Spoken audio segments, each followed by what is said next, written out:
Welcome to NTD Newsroom. I'm Don Ma. A major earthquake in Russia causes tsunami waves of up to 16 feet and sparks evacuation orders in Hawaii.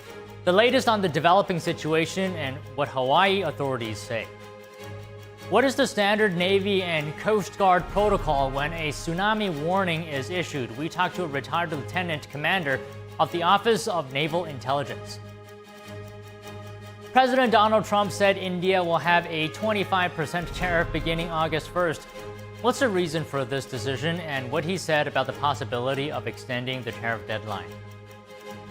Good news for American economy. The U.S. GDP is growing faster than expected. The appeal President Trump is now making to the Federal Reserve. A certain type of political ad is trending in New York City, but it's not for New York City political figures. It targets socialism instead.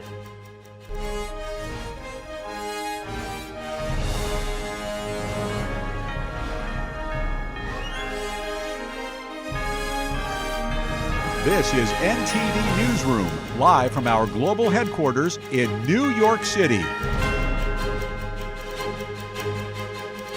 Good afternoon and thanks for joining us. The U.S. economy grew faster than expected last quarter. New GDP numbers are out for the second quarter, which is April through June.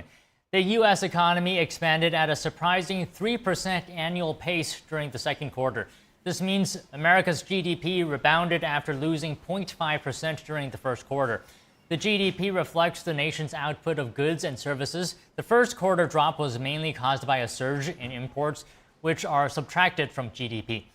Many businesses imported large quantities of goods to avoid upcoming tariffs. The latest bounce back was expected, but the size of it wasn't. A drop in imports helped push that number higher. Economists had forecast just 2% growth.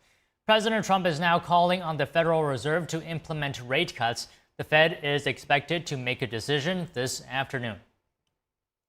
A new trade announcement by President Trump. He said the U.S. will impose a 25% tariff on goods imported from India starting on August 1st. Trump also said India will face a penalty but did not explain the amount or what it was for.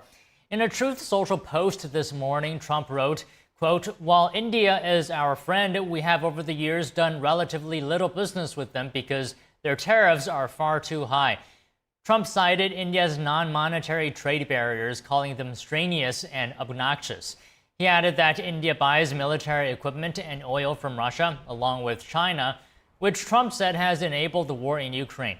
In April, Trump announced tariffs of up to 27% on Indian goods, but then suspended their implementation. Since then, the two sides have been negotiating an agreement.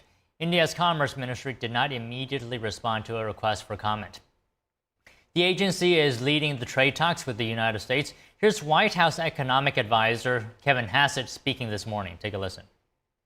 Right. Well, India's had a market that's been pretty much closed to American products, and we've been wide open to theirs. And I think President Trump is frustrated with the progress we've made with India, but feels that a 25% tariff will address and remedy the situation in a way that's good for the American people. I think that there's still hope for progress, and if the progress isn't what the president wants, then the deadline will kick in August. How did you settle on a 25% rate for India, and what's that going to mean for a country like India that exports more goods to the U.S. than to any other country? Right. Well, I think that what's going to happen is that India is going to cut their prices to the U.S. In order to maintain their market share. That's what everybody else has been doing. And then they might reconsider their practices, which have led to this higher rate. And over time, I would guess the Indian firms will be onshoring production in the U.S., and Indians might even open their markets more to us so that we reconsider a future trade deal. Meanwhile, Trump said he won't push back the tariff deadline for remaining trade partners. On Truth Social, he wrote, "The August 1st deadline is the August 1st deadline. It stands strong and will not be extended." So far, the U.S. has announced trade frameworks with the UK, Vietnam, the European Union, Japan, the Philippines, and Indonesia. The latest on the impact of a major earthquake in Russia. Authorities in Hawaii say people can return home after a tsunami warning. But some dangers still remain. NTD's Arian Pasdar has the update. The potential for strong currents or dangerous waves are expected or occurring for those in or near the water. Hawaii authorities on Wednesday warning residents that the sea can still pose a danger to people near the beaches. Officials downgraded a tsunami warning to a tsunami advisory after an 8.8 magnitude earthquake shook eastern Russia. The quake caused tsunami waves of up to 16 feet and sparked evacuation orders in Hawaii and across the Pacific. Sirens could be heard in Honolulu after the earthquake. But Hawaii officials say the situation has calmed down as of Wednesday morning. Those who have evacuated may safely return home based on county assessments and directives. The state's governor says no damage has been reported so far. An eyewitness recalls the moment people received tsunami warnings after the quake shook the earth on the other side of the Pacific. It was very clear. It said, "You are in danger. Get away from coastal waters." Meanwhile, in Russia, a volcano erupted after the earthquake. Russian scientists say a descent of burning hot lava is observed on the western slope, powerful glow above the volcano and explosions. Tourists who were camping in the region where the quake hit were shaken in their tents. Video released on social media also shows a church tower shaking and people leaving the top floor of a nearby building. The Kremlin says it's the strongest earthquake to hit the region since 1952. Several people are injured, but fortunately no fatalities are reported. Arian Pastar, NTD News.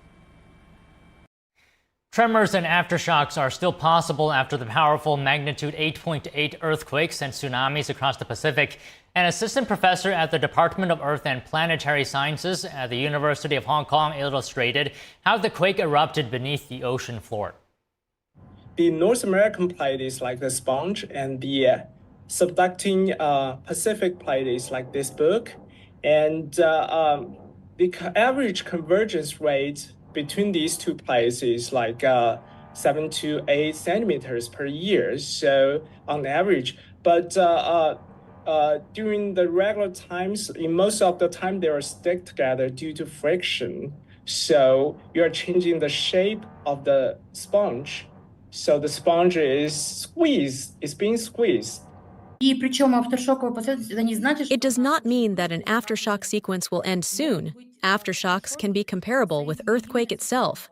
It is possible, especially there is such a huge crust fracture in Kamchatka region. The earthquake off Russia's Kamchatka Peninsula was the strongest since 1952. A Kremlin spokesperson said there had been no casualties in Russia. The official credited solid building construction and effective alert systems. Noticeable aftershocks are expected to continue for at least another month. And joining us now to discuss the tsunami warning and the shooting as well in a Manhattan office is Stephen Rogers, retired lieutenant commander in the Office of Naval Intelligence. He's also a retired New Jersey police detective and former member of the FBI National Joint Terrorism Task Force. Good afternoon, Lieutenant Rogers. So Secretary of Homeland Security Kristi Noem said earlier today that the threat of a major tsunami has passed, but a downgraded warning is still in effect for the West Coast. So my question to you is, what is the standard Navy and Coast Guard protocol when a tsunami warning is issued near a U.S. military installation, for example? How do they prepare? Well, there are condition of readiness levels. For example, these conditional of readiness levels will be activated once the U.S. Navy, in partnership with the U.S. Weather Bureau Service, predicts the time, the date, and the place that a tsunami would hit. Once that happens, once you go to a high level, you'll see our U.S. Navy vessels, Coast Guard vessels, stay at sea if they're at sea, and those that they could get out of port and out to sea, they go out to sea in a safe area, far away from the tsunami or, in some cases, hurricanes. The naval bases, and I'm sure all military bases nowadays, work in partnership with the communities that they're based in, the states and the federal government. So they got a good protocol, they got a good warning system, and the situation in Hawaii obviously was activated earlier. In fact, my daughter lives in Hawaii, and she kept me posted as to when the sirens blasted and when she had to evacuate, and she's back home now. But I asked her, I said, well, how did it go? Did everything go smoothly? She said, absolutely. With the Navy base around, things went very well. So you're a retired naval lieutenant commander. So To you, what is the first thing that perhaps goes through your mind upon hearing about tsunami warnings? Well, save lives as fast as you could. Get those warnings up there sooner rather than later. And once you do that, you'll be able to save a lot of lives, no doubt about it. And again, it's all about life saving. And so you take those measures and always protect that fleet. Those ships got to get out to sea. They're always combat ready. They can be activated for war at any time, any place.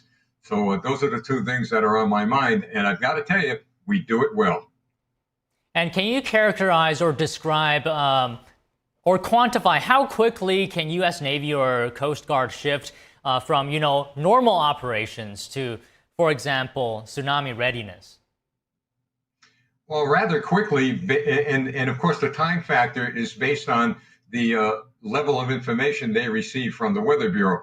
You'll get, let's say, a 72-hour warning. That'll go to a 48-hour warning, 24 hours. And each warning will tell you, well, is it imminent? Is it not? So there are levels that will build you up to a point where you'll have to evacuate. So I'd say based on how they got this set up, it's pretty quick, rather quickly. And would you be able to comment on whether have recent Navy and Coast Guard protocols changed over the years, perhaps due to lessons learned from past events, or has it been relatively the same? Well, I'm sure it has. I can't answer that because I'm no longer active with the military, but know how the military works, know how the Navy works, especially. I'm sure year in and year out, they get the best equipment necessary in order to respond to something like this. I have full confidence that because of their history of doing a great job, that they're still doing a great job in protecting the lives of people, not only on their bases, but in the states and communities that they are based in. And Lieutenant, would you be able to describe for us what is the Coast Guard or Navy's role in assisting civilians during such an event or after a tsunami threat? Well, you'll have the Coast Guard, for example, without a doubt. They'll be out after a tsunami event. They'll be out with their choppers and their ships looking for anyone who may have got caught up in the tsunami.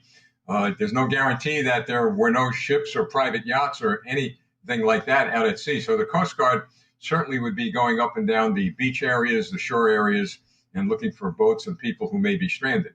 And the Navy will help out with that, with their air assets and boat assets. And by the way, they'll also open some of their areas on base that could be shelters for people, food, water, anything they need, anything the American people need in a disaster.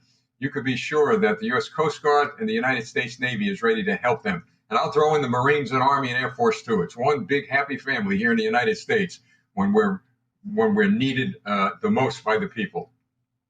You're absolutely right. I mean, it looks like that way from where I'm standing as well. But I also had some things to ask you about the shooting in a Midtown Manhattan office building a couple days ago. So whenever a tragic mass shooting like this happens, a question on everyone's mind is, one of them at least, how did this happen, right? Especially in a city with a large police force.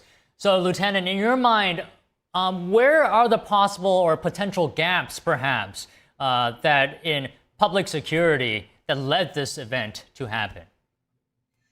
Well, an incident like this is near impossible to prevent because of the time that it took this individual to get out of his car carrying a rifle to where he shot the police officer and other people. I think it was about 14 or 15 seconds. But what we can do, lessons learned perhaps from an incident like this. One, the New York City Police Department and other police departments need to ensure that there's a lot of police presence in areas that can be targeted. Now, how do you figure out what, anybody could be targeted, but you had the NFL in this building, you had other corporations that are in the news in this building, and believe me, those people could be targeted any time. And in this case, this individual allegedly was going to target the NFL offices, but ended up going into a different office and committed this horrific crime. So police visibility is a great way to prevent things like this from happening. And also, 2 officers should be assigned as security officers in a lot of these environments. 1 officer is not enough. You need 2. And I've advocated that for years. Put 2 cops in a car, not 1. So those are 2 things that we could look at as gaps. The other situation is corporate America has to work in partnership with the local police in order to address issues like this. Got to be proactive. My concern now is a copycat or somebody trying to pull something like this off again as a result of what they saw on TV. The fact of the matter is that happens, but we have to learn lessons from each horrific incident that occurs. Right. I mean, we definitely have to. And one of the things that we have to look at is, semi and fully automatic rifles are restricted in New York City. So how did he obtain that weapon, the long gun?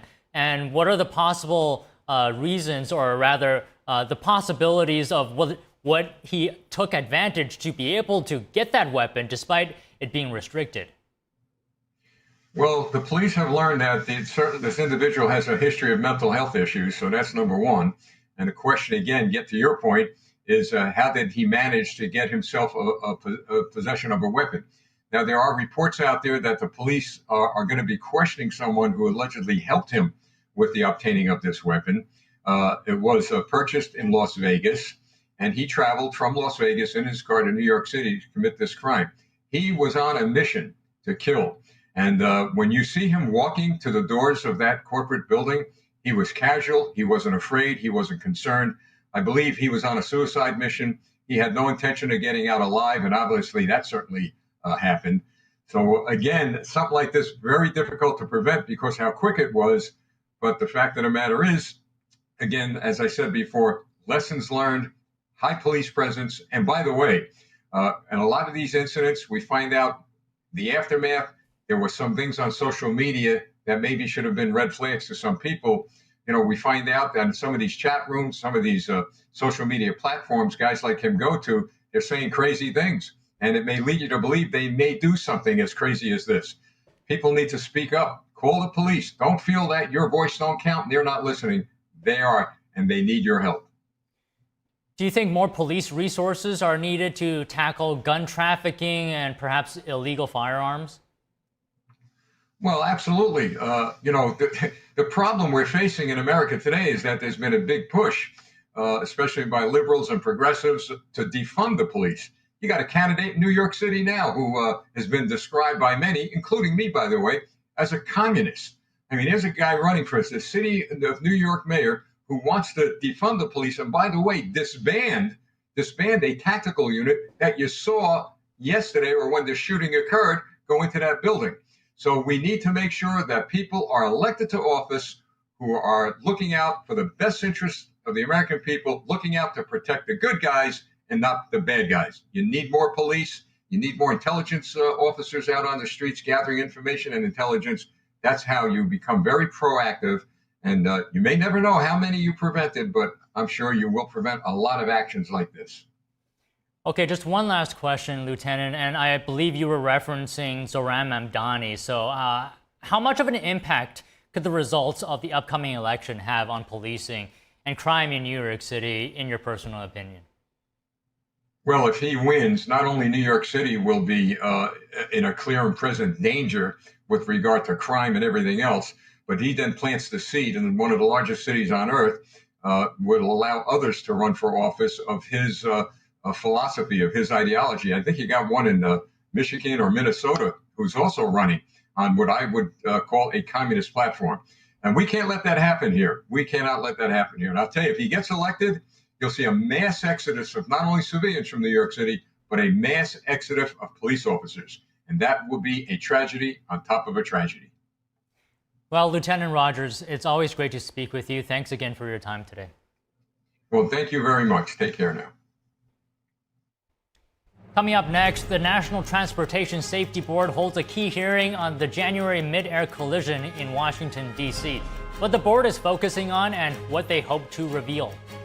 Political ads asking New York City residents to move out have popped up around the city, targeting Zohran Mamdani and the possibility of a socialist future. We have that story and more when we return.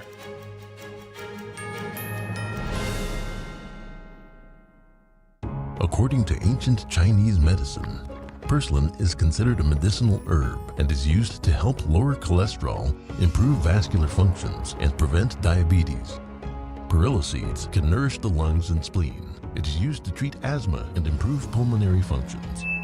Puritan green vegetable omega-3 is made from purslane and perilla seeds from Hwangmae Mountain in South Korea. It contains over 90% of omega-3, 6, 7, and 9, the highest concentration possible without chemical additives.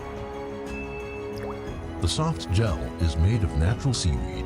It is 100% organic and vegan.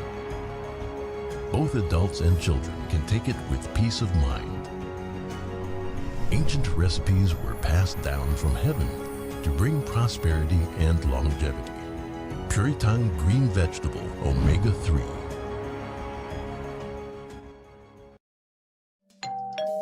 Hi, I'm Ty Pennington, here for Choice Home Warranty. They protect my home from expensive repairs, and they can do the same for you. No matter if it's your refrigerator, plumbing, or more than 20 other home systems and appliances, Choice Home Warranty has saved millions of homeowners a whole lot of money. For a low monthly fee, you get their nationwide network of trusted local technicians with plans that cover repairs and replacements done quickly and the right way. No more headaches searching for technicians. No more budget-breaking chaos. Just a peace of mind of having Choice Home Warranty at your service. Call Choice Home Warranty now and save big with their special offer of your first month free and free limited roof coverage. Call now. Call Choice Home Warranty for your free personalized quote and to get your first month free. Call in the next 5 minutes, and as our special offer, you'll receive free limited roof coverage. Call now to lock in your rate and save big. Call 800-210-6422. 800-210-6422.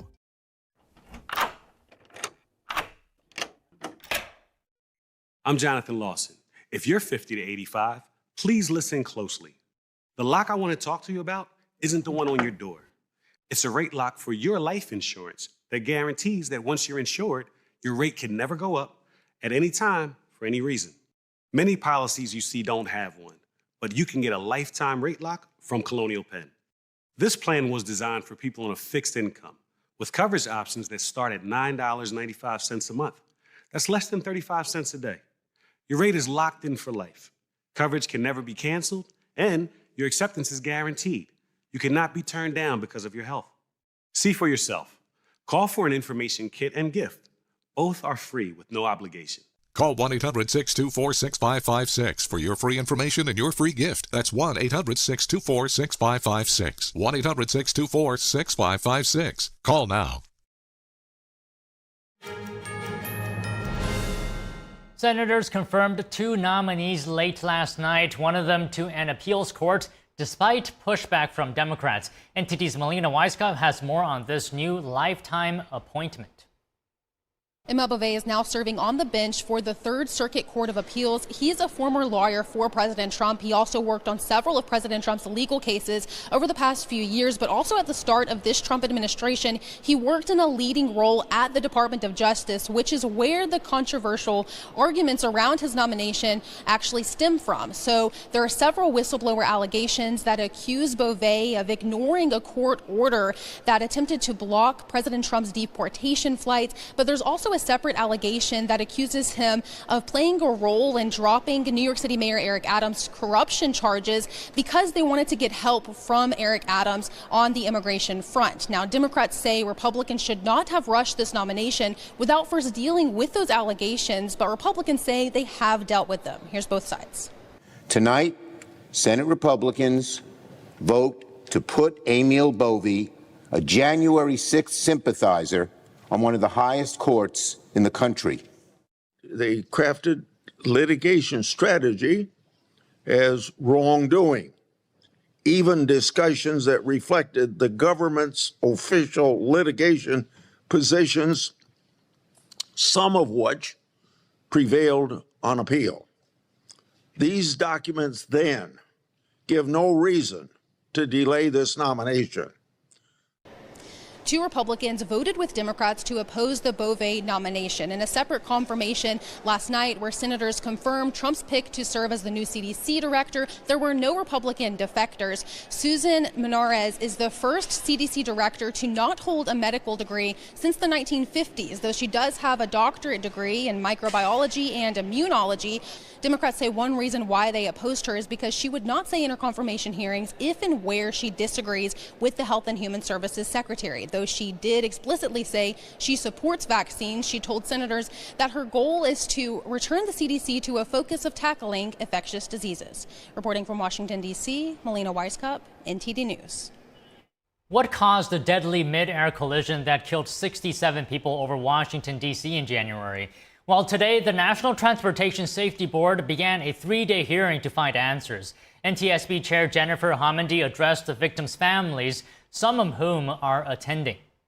I'd like to take a moment to address the families who lost loved ones in this tragedy.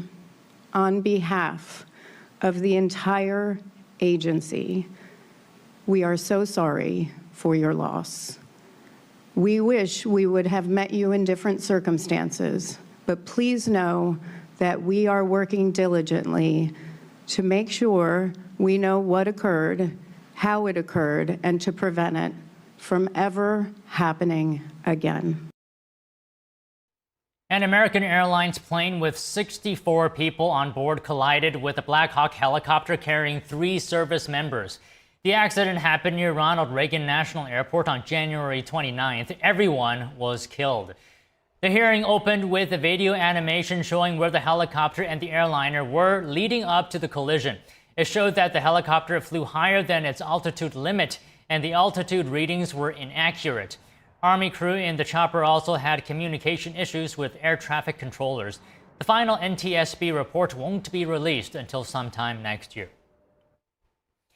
The Department of Justice says the University of California, Los Angeles violated federal civil rights laws by failing to protect Jewish students from harassment.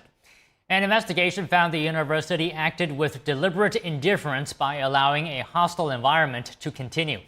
Some Jewish students reported being assaulted and blocked from campus facilities because of their faith. One student said a protester said an anti-Semitic slur towards him. The DOJ says police didn't break up a protest encampment until a week after violence was first reported. The university has until August 5th to reach a resolution with the DOJ or face a potential federal lawsuit in September. NTD reached out to UCLA for comment. Planned Parenthood is in the spotlight. 20 states yesterday filed a lawsuit challenging the stripping of Medicaid funding from the nation's largest abortion provider. The lawsuit challenges a provision in the One Big Beautiful Bill Act. The provision bars organizations providing abortion care from receiving Medicaid reimbursements, that is, if they receive more than $800,000 in Medicaid funding in fiscal year 2023. This includes Planned Parenthood health centers. The states allege that the provision targeted Planned Parenthood for its abortion advocacy. They further argue that the provision would deny low-income individuals access to cancer screenings, testing, and treatment for sexually transmitted diseases. Federal law already bars taxpayer money from covering most abortions, but pro-life groups have voiced concerns that abortion providers use Medicaid money for other health services to subsidize their abortion services. Coming up, what role has the Make America Healthy Again agenda played in shaping recent health policy? A new report by the Epoch Times newspaper explains.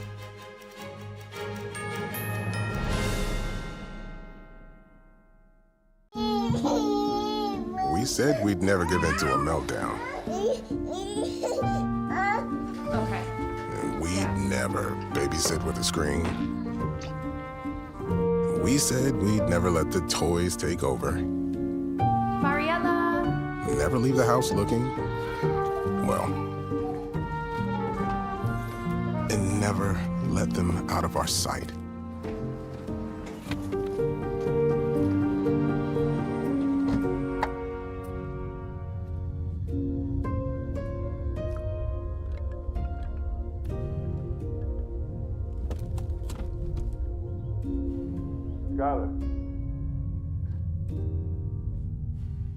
Skylar, come here. Cars get hot fast, and kids can be at risk. Before you leave the car, always stop, look, lock. You see certain things get reincarnated in your children. My daughter is very much inspired by my wife's artistic pursuits. So my daughter started making necklaces. She makes what we call affirmation fashion. I tell her every day, that your black is beautiful. Your black is beautiful. Your black is beautiful. And if there's anything better than being beautiful, it's being smart. And if there's anything better than being smart, it's being kind. And reaffirming that every day is our method of making sure her chin never drops. My dad wasn't around, and I remember riding a bike and falling off and cutting myself, and me never just wanting to get back on it. People ask, how your children learn how to ride a bike, and you didn't. I didn't teach them. I just created an environment where they taught themselves, and all I had to do was be there.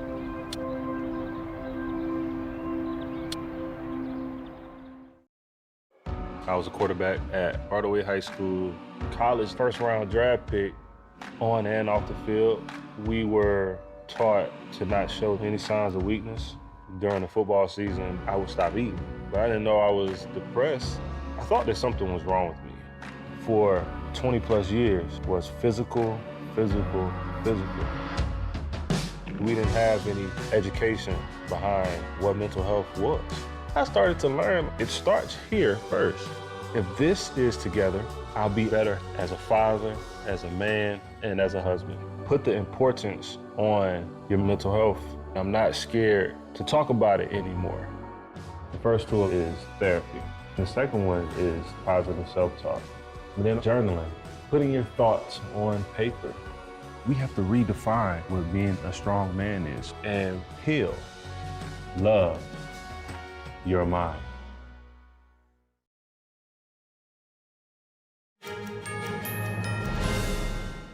Joining us now to discuss the Make America Healthy Again movement is Nathan Worcester, national political reporter at the Epoch Times. Good afternoon, Nathan. President Trump will give remarks on making health technology great again this afternoon. He could talk about a push to improve Americans' access to their own medical records. Maybe to start off, we can get your thoughts on that. How does this fit into the MAHA agenda? Well, it's very interesting to see how elements of the MAHA agenda have been furthered, or you could say progress has been made on them over the past few months, whereas others have not seen that same sort of progress. And we can get into that in a few minutes. But for example, moves by Robert F. Kennedy Jr., the Secretary of Health and Human Services, on artificial food and on certain chemicals, certain things such as thimerosal in vaccines. We've seen momentum on that. I think what you're describing now is in line with some of the push for general price transparency in the medical sector that has been a bit of a mainstay, I would say, especially from the GOP, but from a lot of lawmakers in Washington. On the other hand, and we'll talk about this in a moment, it has been more difficult for the push that came before the election, the push to actually outlaw pharmaceutical ads from television, to bear any sort of direct fruit.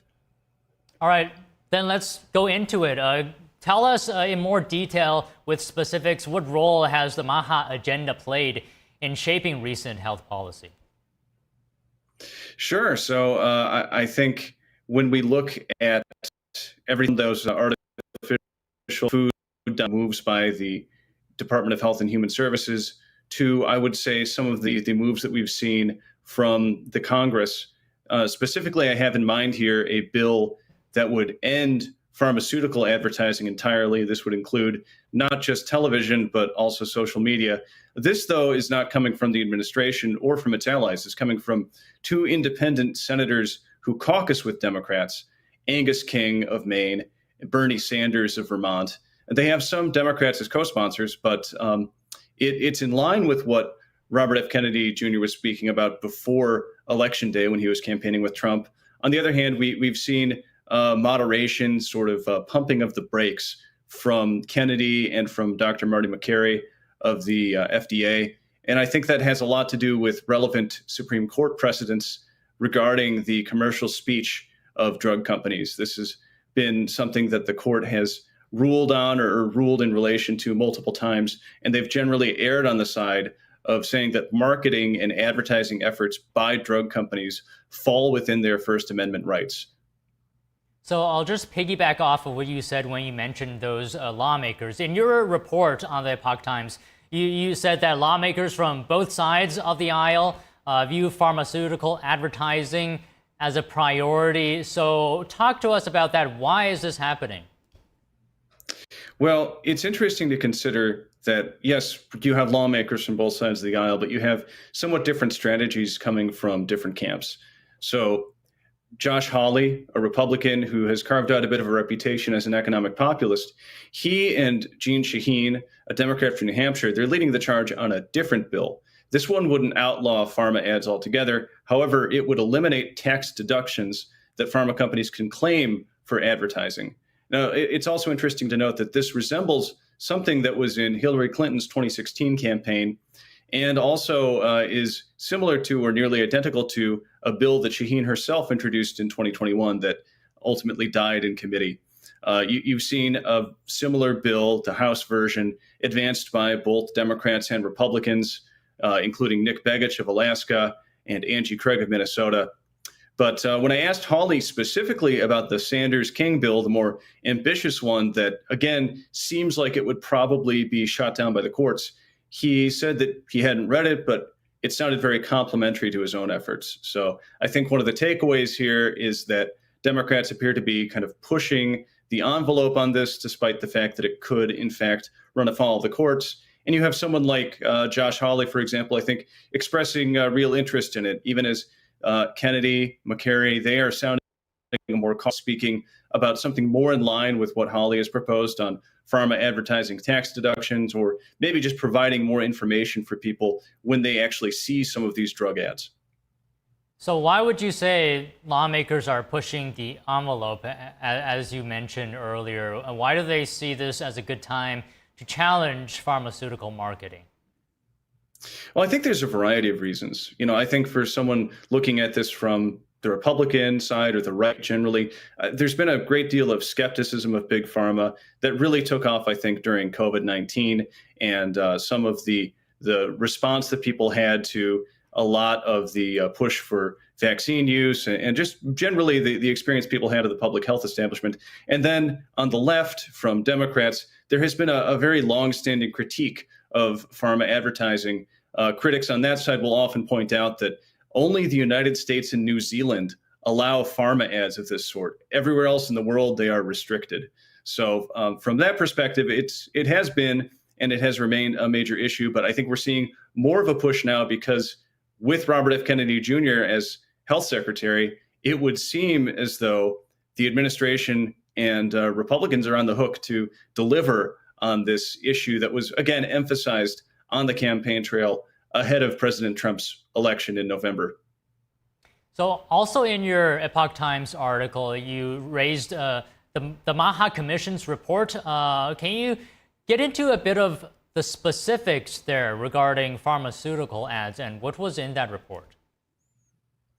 Well, so for context, the Maha Commission report, that was really focused on chronic diseases in children. But even in that context, they highlighted what they described as some of the risks of these pharma ads. The idea here, and this is something there's been a lot of research on, is that when people see a drug being advertised on TV, they might be more likely to believe, well, this is something I should get, even if there may be a cheaper generic alternative, or they don't actually have the disease for which the drug should be prescribed.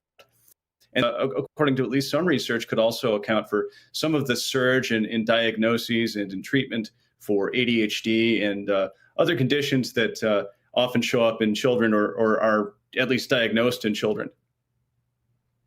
So talk to us about the volume of medications consumed by Americans and how is this used to justify the push for reform? Well, the United States' healthcare system is, I would say, famous or perhaps notorious for a very high level of consumption of medication, very high costs. And yet, at least according to some measures of outcomes, things like life expectancy, things like, I would say, the general health of the American people in many respects, everything from that chronic disease burden that Kennedy has highlighted to I would say, the quality of the food that people are consuming. You see a big gap there between how much Americans are consuming in terms of things that, at least in theory, should make them healthy, and then how Americans are doing. And I think that's a big reason why there's this Maha push. A lot of people, I think on both sides of the aisle, feel that something is not right when it comes to the American healthcare system. Okay, just finally, what are some other issues beyond pharmaceutical advertising that's part of the MAHA agenda? Well, you know, it extends to many things. I think one particular area of interest where I'd be myself interested to see what happens is a push for more rigorous physical education standards or something similar to the push that we saw under JFK's presidency and under some other presidents, really a focus on ensuring that Americans' children are healthy. If there could be more specific outcomes coming from things like the MAHA Commission report, and then being implemented on a large scale or perhaps even in the form of pilot projects, I think that would be worth looking out for, something certainly that in terms of making America healthy again could reap some pretty big results because, well, children, I think, are more adaptable when it comes to developing those good habits than many adults are.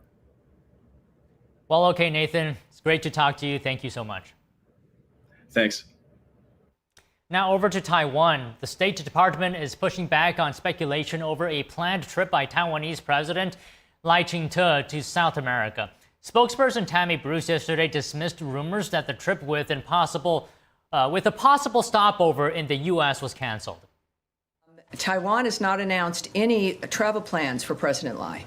So that is generally a hypothetical now. I can tell you, though, a reiteration that transits by high-level Taiwan officials, including presidents, are fully consistent with our longstanding policy and practice. This has not changed.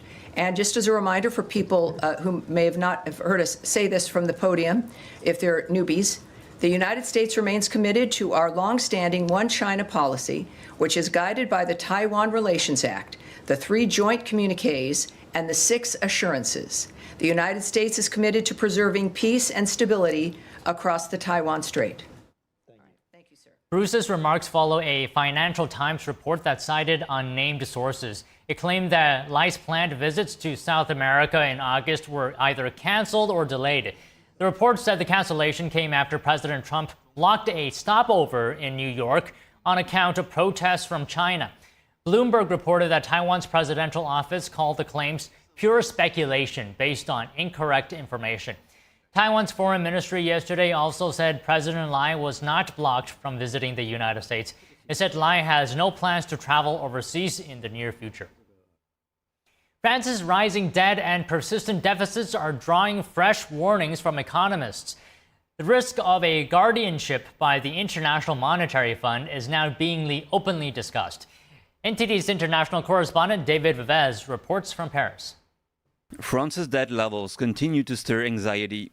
At 114% of GDP with persistent budget deficits and a lack of credible long-term savings, the idea of financial guardianship by the International Monetary Fund has been raised several times this year.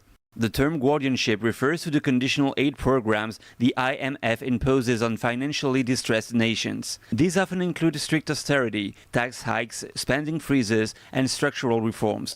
The most notable example in Europe remains Greece, which between 2010 and 2018 was forced into deep cuts to pensions, wages, and public services in exchange for $300 billion in loans.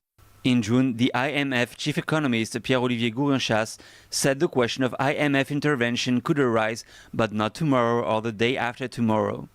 He also acknowledged that if nothing is done to reverse the debt trajectory, the issue may become unavoidable. Economist Jean-Philippe Feldman from the IRF think tank says that while France and Greece's situations can't truly be compared, France is nevertheless aging closer to a red line. There are risks. And there are people who are increasingly warning against being placed under the supervision of international organizations. The question is whether we will continue to inspire a certain degree of confidence or definite confidence in international creditors. The IMF recommendations in April were quite harsh. If the situation continues to deteriorate, we might not see the light at the end of the tunnel. It also depends on what international rating agencies will say. In September, in reality, earlier this month, France's Prime Minister presented a plan to save $40 billion to balance the 2026 budget. But this won't be enough to turn the tide of public spending, Feldman says. This is not a plan to reduce public spending, but to lower the increase in spending. In 2025, the budget is 1.69 trillion euros, so it's increasing. and it's expected to reach 1.72 trillion euros in 2026. In other words, for a French politician, when spending increases, but less than expected, these are savings that are extraordinary. Despite renewed promises from French leaders, the state has not managed to reduce its deficit in over 50 years. Economists warn that a potential financial crisis in France could impact the Eurozone even more severely than the Greek crisis of the 2010s. David Vives, NTD News, Paris. Up next, a certain type of political ad is trending in New York City, but it's not for New York City political figures. It targets socialism instead. That and more after the break.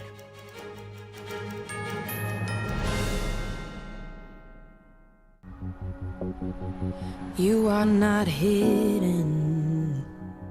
There's never been a moment you were forgotten. You are not hopeless.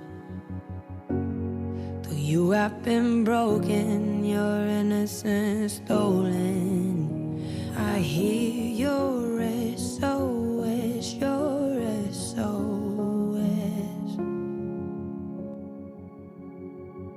I will send out an army to find you in the middle of the darkest night. It's true, I will rescue you. On streets across America, young people are homeless, abused, in danger. Covenant House is helping young people with nowhere else to turn. But the need is overwhelming. Please call or go online now with your gift of $19 a month.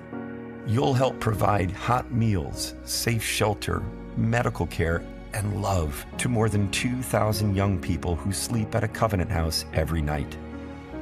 Homeless young people are afraid and alone.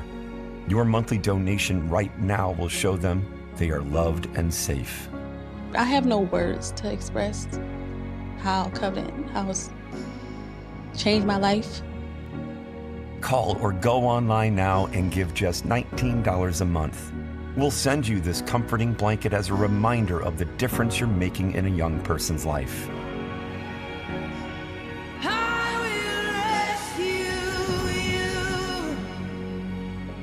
Call or go online now to safeplacetosleep.org.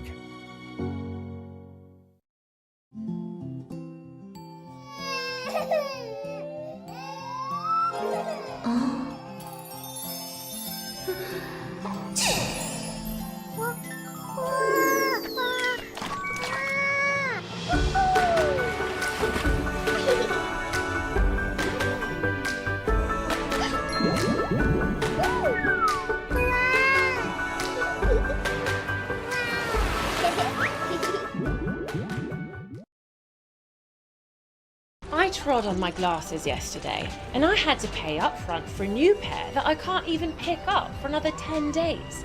So I looked for another way, and I found Select Specs. I ordered online. My new glasses just arrived this morning, and I can pay over the next few weeks. This is the way to buy glasses. See now, pay later with Select Specs. Next day delivery and deferred payment options only at selectspecs.com.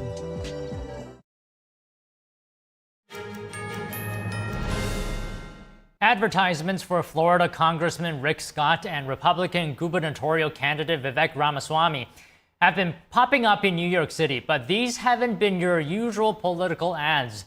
They're asking New York residents to move to their respective states to get away from socialism, targeting Zohran Mamdani. NTD Sean Marshall explores the situation.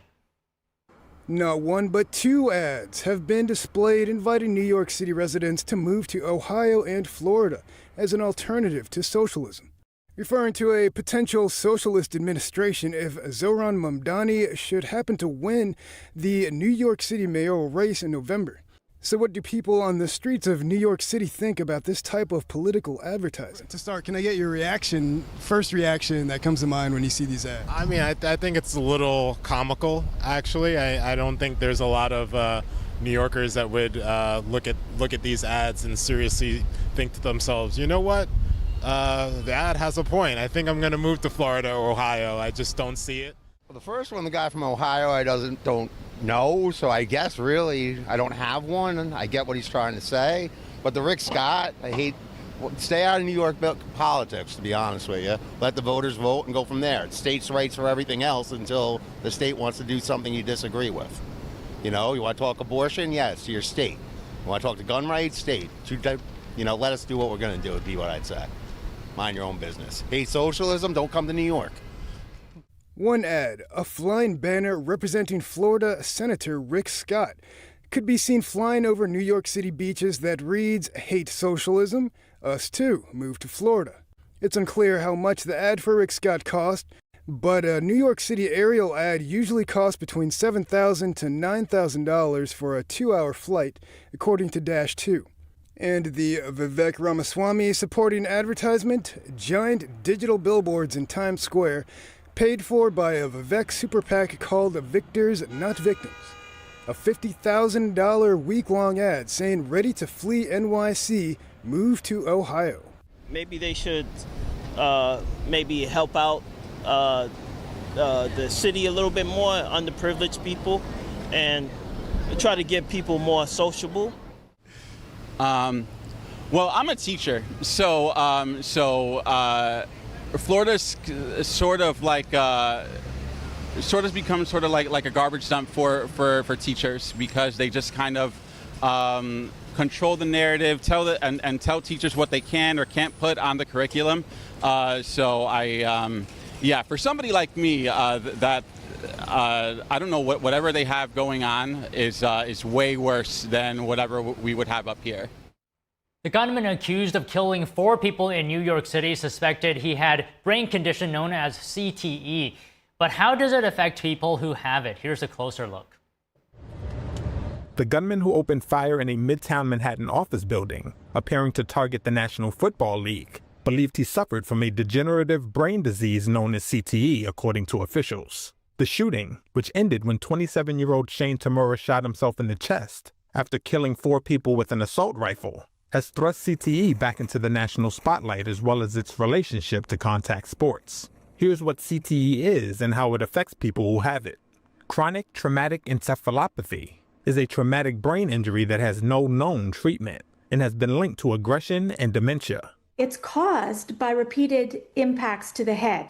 Dr. Ann McKee, a professor at Boston University's School of Medicine, says playing football is directly associated with increased risk for CTE. For every 2.6 years of football play, you double your risk. I can tell you that we did a study 2 years ago where we looked at all the athletes who had come into the brain bank who died before their 30th year.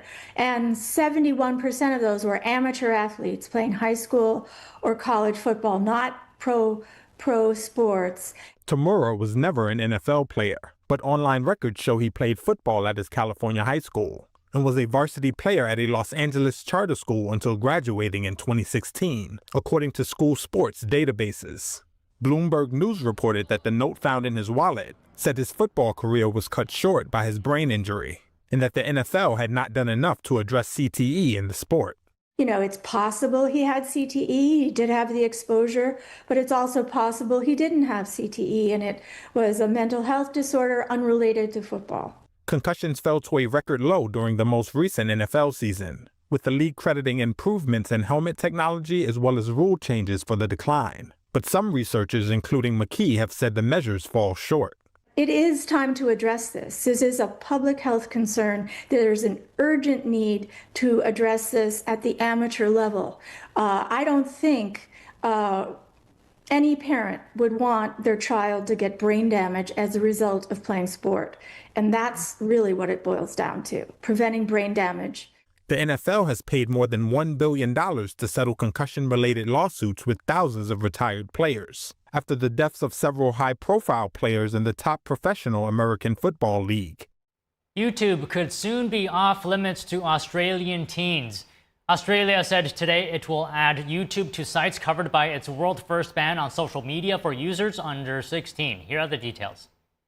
Importantly, following advice from the eSafety Commissioner, young people under the age of 16 will not be able to have accounts on YouTube. Australian Prime Minister Anthony Albanese said on Wednesday that the government will include YouTube in its world-first ban on social media for teenagers. This reverses an earlier exemption and could prompt a legal challenge. The decision followed the internet regulator's call to overturn YouTube's exclusion after a survey showed 37% of minors reported seeing harmful content on the site, the highest among social media platforms. Australian Communications Minister Anika Wells emphasized the government's commitment to protecting children online. We are implementing these rules and this law on behalf of parents who want and deserve better protections for their kids online.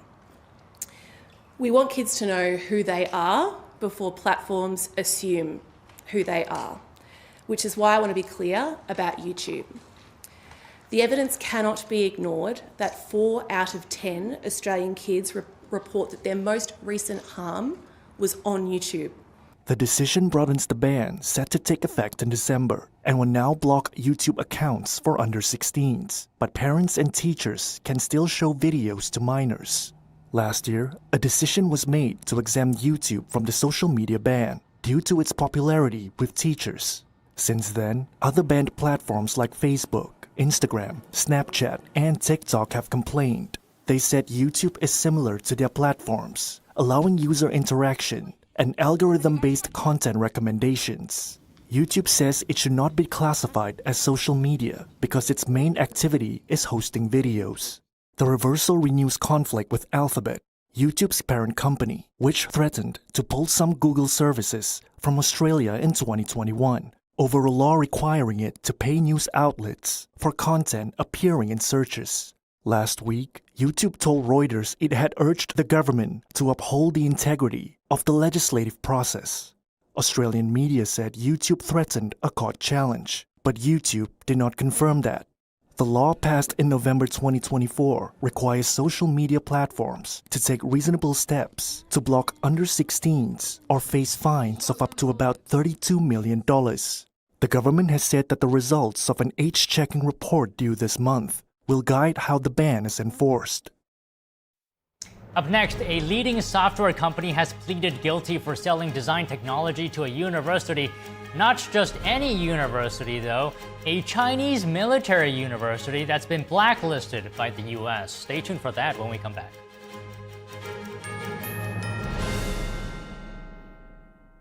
Shenyun Creations, the streaming platform from Shenyun, featuring world-class dance, past programs, and all original music.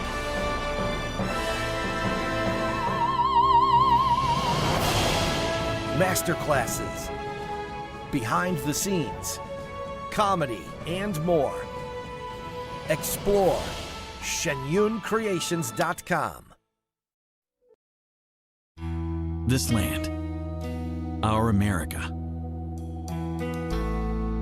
built on hard work, determination, and grit.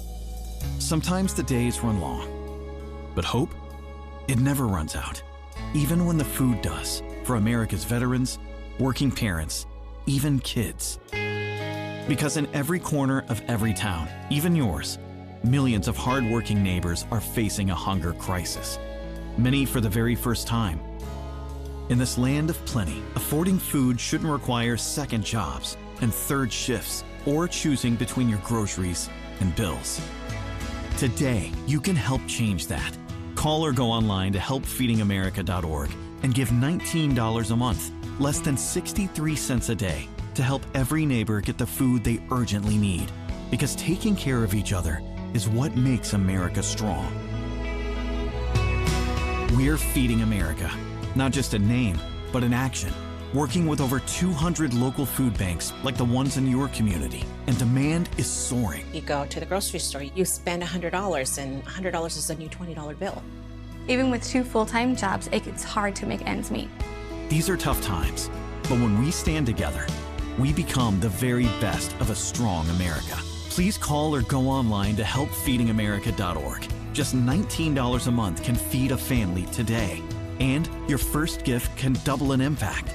Plus, we'll send you this free canvas bag as a reminder of the hope you're delivering. When it comes down to it, it's about taking care of your family first and the loved ones that you need to provide for. Because you're not just giving food, you're fueling resilience for people across the nation. You're feeding America. Call or go online today to helpfeedingamerica.org, and your gift can double an impact. Focus on beauty, showcase nature, share kindness, feel brightness. 2025, the 5th NTD International Photography Competition. Capture the beautiful moments in your eyes. Your works will be showcased in galleries and on multiple online platforms, appreciated and collected. Please visit photo.ntdtv.com.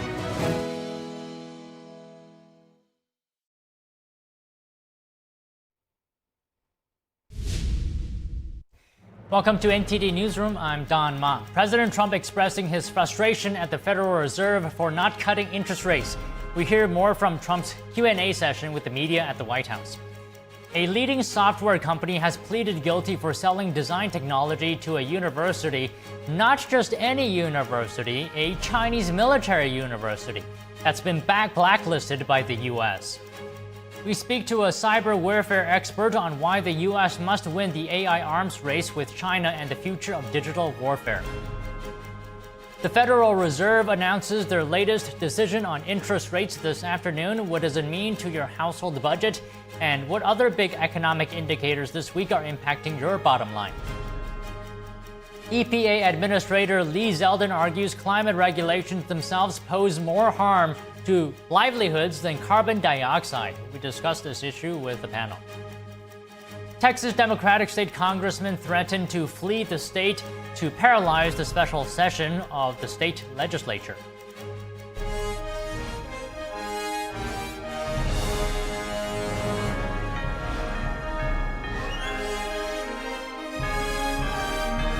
This is NTD Newsroom, live from our global headquarters in New York City. Good afternoon, and thanks for staying with us. President Trump addressing reporters' questions on his latest tariffs on India, as well as interest rates here in the United States. This comes as the Federal Reserve chose to leave rates unchanged following a policy meeting today. We have a lot of money coming in, and we have no inflation, and we're very strong, and we should be lowering the rates. You know, each point that this gentleman keeps up costs us $365 billion a year. Think of that. 1 point, $365 billion. If you bring it down a point, we save 365. We should be the lowest interest rate, and we're not. We're 38, number 38, because of the Fed. It's all because of the Fed. President Trump addressed his latest 25% tariff on goods from India beginning August 1st, which is among the highest in the world. The South Asian nation also faces additional unspecified penalties. Trump cited India's high trade barriers and continued reliance on Russian energy and arms. Well, we're negotiating right now, and it's also BRICS. You know, they have BRICS, which is basically a group of countries that are anti the United States, and India is a member of that, if you can believe it. It's an attack on the dollar, and we're not going to let anybody attack the dollar. So it's partially BRICS, and it's partially the trade situation. It's the deficit. We had a tremendous deficit. So, as you know, Prime Minister Modi is a friend of mine, but they don't do very much business in terms of business with us. They sell a lot to us, but we don't buy from them. You know why? Because the tariff is so high. They have one of the highest tariffs in the world. Now, they're willing to cut it very substantially, but we'll see what happens. We're talking to India now. We'll see what happens. Trump also took a reporter's question asking if he supports a bill that would ban members of Congress from trading individual stocks. Listen. Well, I like it conceptually. I don't know about it, but I like it conceptually, and this just happened. So I'll take a look at it. But conceptually, I like it. And Texas Republicans have released their first draft of the new congressional map in the Lone Star states, as Democratic lawmakers threaten to leave the state in an effort to block the redistricting. Our Washington correspondent, Luis Eduardo Martinez, has the details on the story. The new congressional map would tackle 4 districts in the Austin, Dallas, and Houston area of Texas that the Department of Justice found to have been drawn unconstitutionally back in 2021. These are the 9th, 18th, 29th, and 33rd districts, all of which are coalition districts. These districts were drawn in a way so that 2 or more minority groups could form a majority coalition. The Department of Justice has found that racially based districting is unconstitutional based on a Supreme Court opinion from 2024. There are millions of Democrats in the state of Texas. I won my congressional seat by 24 points. My colleagues Jasmine Crockett and Mark Vesey also up here in North Texas won by even greater margins than that. So to have the great displacement of all these Democrats and reallocated to Republican districts, that's going to substantially weaken them. Democratic state legislators have threatened to flee the state in order to block the necessary quorum for the state assembly to session. Breaking quorum is a nuclear option, but it is something that Democrats have left on the table that we are willing to do. That it is an extraordinary measure that requires great sacrifice from members. There are extreme penalties that come on this. The new congressional map would actually make elections in Texas more competitive in traditionally solid Republican districts as well as traditionally solid Democratic districts. Despite having drawn a more competitive congressional map, Democratic state legislators in Texas have accused Republicans of racism. The Trump redistricting plan seeks to dismantle historic and important districts represented by African Americans and Latinos. Governor Gavin Newsom has also threatened to redraw congressional maps in California to favor Democrats in retaliation. Things have changed, so too must we. And I believe that the people of the state of California understand what's at stake. If we don't put a stake into the heart of this administration, there may not be an election in 2028. The new congressional map would allow Republicans to compete in what were otherwise racially drawn districts. Reporting from Washington, D.C., Luis Eduardo Martinez, NTD News. The latest impact of a major earthquake in Russia. Authorities in Hawaii say people can return home after a tsunami warning, but some dangers still remain. NTD's Arian Pasdar has the update. The potential for strong currents or dangerous waves are expected or occurring for those in or near the water. Hawaii authorities on Wednesday warning residents that the sea can still pose a danger to people near the beaches. Officials downgraded a tsunami warning to a tsunami advisory after an 8.8 magnitude earthquake shook eastern Russia. The quake caused tsunami waves of up to 16 feet and sparked evacuation orders in Hawaii and across the Pacific. Sirens could be heard in Honolulu after the earthquake. But Hawaii officials say the situation has calmed down as of Wednesday morning. Those who have evacuated may safely return home based on county assessments and directives. The state's governor says no damage has been reported so far. An eyewitness recalls the moment people received tsunami warnings after the quake shook the earth on the other side of the Pacific. It was very clear. It said, "You are in danger. Get away from coastal waters." Meanwhile, in Russia, a volcano erupted after the earthquake. Russian scientists say a descent of burning hot lava is observed on the western slope, powerful glow above the volcano and explosions. Tourists who were camping in the region where the quake hit were shaken in their tents. Video released on social media also shows a church tower shaking and people leaving the top floor of a nearby building. The Kremlin says it's the strongest earthquake to hit the region since 1952. Several people are injured, but fortunately no fatalities are reported. Arian Pastar, NTD News. Tremors and aftershocks are still possible after the powerful magnitude 8.8 earthquakes and tsunamis across the Pacific. An assistant professor at the Department of Earth and Planetary Sciences at the University of Hong Kong illustrated how the quake erupted beneath the ocean floor. The North American plate is like the sponge, and the subducting Pacific plate is like this book. And the average convergence rate between these two plates is like 7 to 8 centimeters per year, so on average. But during the regular times, in most of the time, they are stick together due to friction. So you're changing the shape of the sponge. So the sponge is squeezed, it's being squeezed. It does not mean that an aftershock sequence will end soon. Aftershocks can be comparable with earthquake itself. It is possible, especially, there is such a huge crust fracture in Kamchatka region. The earthquake off Russia's Kamchatka Peninsula was the strongest since 1952. A Kremlin spokesperson said there had been no casualties in Russia. The official credited solid building construction and effective alert systems. Noticeable aftershocks are expected to continue for at least another month. The Environmental Protection Agency has announced a proposal to rescind a 2009 finding that linked human-caused climate change to public health risks. If finalized, today's announcement would amount to the largest deregulatory action in the history of the United States. We want to hear from the American public to finalize a regulation that not only proposes to rescind the endangerment finding, but all greenhouse gas emissions that followed on light, medium, and heavy-duty vehicles. The finding is the basis for multiple regulations on greenhouse gas emissions from vehicles, power plants, and other sources. A statement released yesterday by the EPA says if the proposal is finalized, it will reinstate consumer choice, making it easier to purchase safe and affordable cars.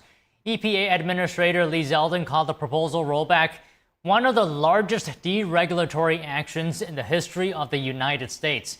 According to the EPA statement, the finding has been used to justify over $1 trillion in regulations. Some climate scientists say global temperatures have continued to rise and could potentially reach a threshold that would be nearly impossible to reverse.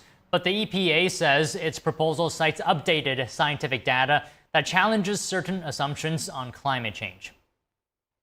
And joining us now to discuss this is David Blackman, energy policy analyst and advisor and senior contributor to Forbes, and Mike Leon, director of strategy and the Free and Equal Election Foundation and the host of the Can We Please Talk podcast.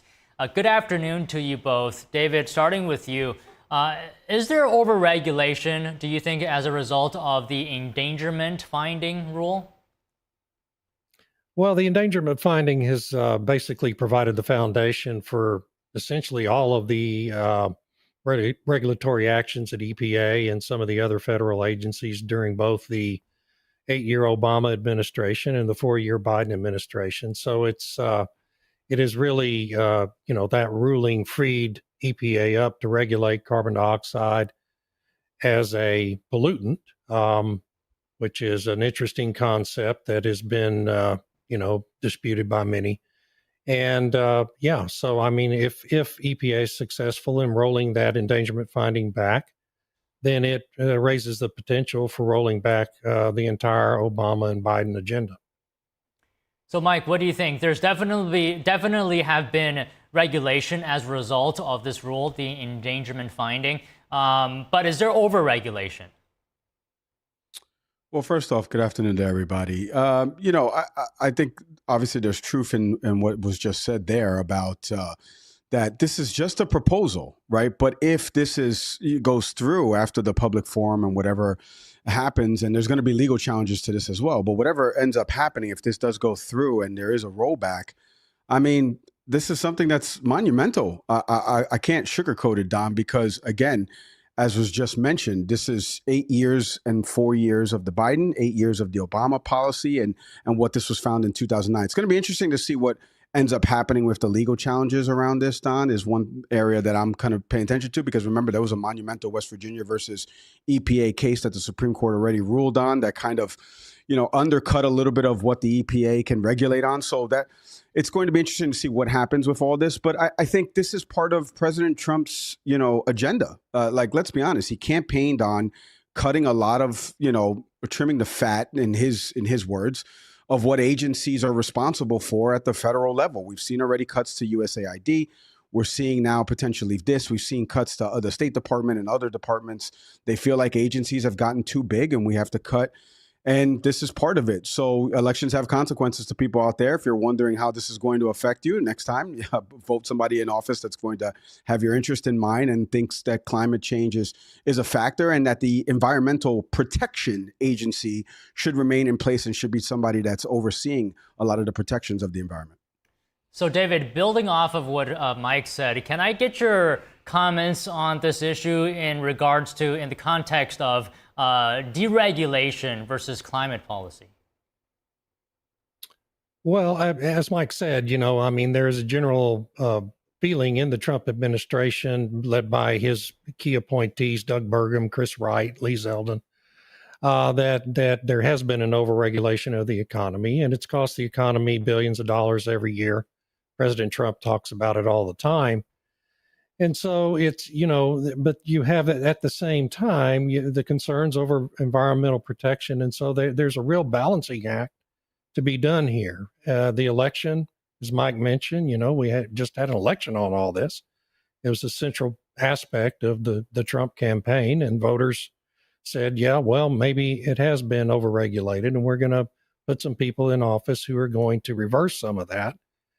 This is a monumental thing. I agree with Mike. This would be monumental because it basically would remove the foundation for regulating, a lot of regulations of carbon dioxide emissions out of power plants, automobiles, and other emitting sources like dry cleaners and other businesses like that.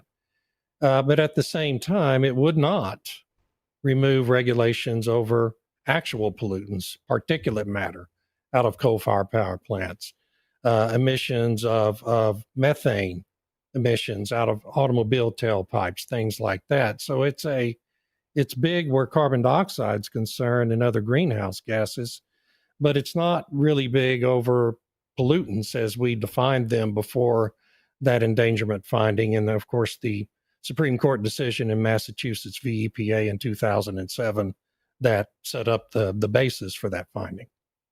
So, Mike, to what David said, I'll ask you this, and you can respond however you wish. Zeldin cited concerns saying that greenhouse gas emission standards themselves are what posing threats to livelihoods, not carbon dioxide. What are your thoughts on that? Have we reached a point, for example, in regulation that makes it hard to maintain a healthy economy? Yeah, well, first off, David's the expert on here. I mean, that's as clear as day, right, Don? But here's what I will echo, because one of my colleagues on the podcast network, we recently had Lisa Garcia on. Lisa was an EPA regional administrator. And one of the things that Lisa mentioned in the episode that we recently did was talking about what EPA's role was as an agency, how they started, and how they're really a public health agency for all intent and purpose, right? Yes, they started in terms of clean water and clean and energy and air, but they've morphed into something bigger, which is really around public health and advocacy for that public health. So look, I mean, there's a striking balance, Don, to your question of how do we not restrict, consumer choice with respect to what kind of cars we want to drive and things like that. But then also how we realize that the planet is getting hotter by 2 degrees every year, and how we're having irregular weather patterns, which are a byproduct of climate change. How 64% of people surveyed recently by Pew have said that they are affecting climate change themselves and the people in their community. And those numbers vary, obviously, between people that vote Democrat or Republican. So we have to figure out how we help the planet and how we listen to climate scientists and experts on this matter, while also not restricting freedom of choice, but also understanding that the almighty dollar doesn't matter if the planet is getting hotter and we're going to suffer from that. And not only we on this panel, Don, but our kids and our kids' kids are going to suffer from that. So I'm interested to see what happens with respect to the public forum. I've happened to meet Lee Zeldin a couple different times. I mentioned this earlier today on a couple different other networks, and I have spoken to him prior to him getting, this role as EPA administrator. I had spoken to him before, and I will say he is rational and level-headed and does listen to the advice of people that work for him. And again, this is just me knowing him, through a couple different months of having spoken to him. But that doesn't mean that he won't follow the president's agenda. And the president's agenda has always been cutting agencies that were too bloated, were too big. And a lot of the times what you get, Don, as I've mentioned to you and other agency cuts, as I've spoken to other people across other agencies, is when you cut these things, when you eliminate these said redundancies that you think are happening, people are going to be affected by this, not just losing jobs, but people's lives are at stake with respect to all this. And so I'm interested to see what happens with the public forum. Again, I highly stress that this is just a proposal, but like David said, if this goes into effect and whatever happens with the legal challenges, this is going to be monumental for sure. Okay, David, this one's for you. Do you think this rule, this proposal strikes the proper balance between regulation and free markets, or perhaps does it go too far in one direction? It's hard to know right now. It's so early in the stage, and as Mike mentions, there's going to be litigation over this. And so it's really difficult to kind of foresee what the impacts are going to be right now at this time. The argument the administration is making is simply that EPA, under the Clean Air Act, simply doesn't have any real authority to regulate what, is essentially plant food. It's a naturally occurring substance. It's clearly not an actual real pollutant. And the Clean Air Act was passed. The law authorizes EPA to regulate pollutants. And even one of the authors, John Dingell, said that in 2010. He clearly said that the endangerment finding was an overreach. It was not the intent of Congress to do this. And so that's the legal argument that's going to be at hand in this litigation that will follow. And, we'll just have to see where it goes. Okay, I think we can wrap up this conversation. But Mike, any final thoughts? Well, final thoughts, and I stressed this morning, and I think these are examples that people can take with them. Voters are very short attention span. But if you want to take some examples of how things affect you, whether it be at the state, local, and federal level, this is why politics matter. So to the 91 million people who didn't participate in the voting process back in 2024, pay attention. This is something that's coming up on your radar. This is the planet. We all live on Earth. Temperatures are getting hotter. Climate change is real. And there's an administration currently in charge that wants to roll back some of those things because they feel that it's restricting the economy and the growth of the economy in certain sectors and certain markets. So next time, pay attention. And in 2026, let your voice be heard at the ballot box. Well, all right. Let's leave it there. Thank you very much to you both, Mike, David. Thank you. Coming up, the Federal Reserve announces their latest decision on interest rates this afternoon. What does it mean to your household budget? And what other big economic indicators this week are impacting your bottom line? A leading software company has pleaded guilty for selling design technology to a university. Not just any university, however, a Chinese military university that's been blacklisted by the U.S. We have that and more when we come back.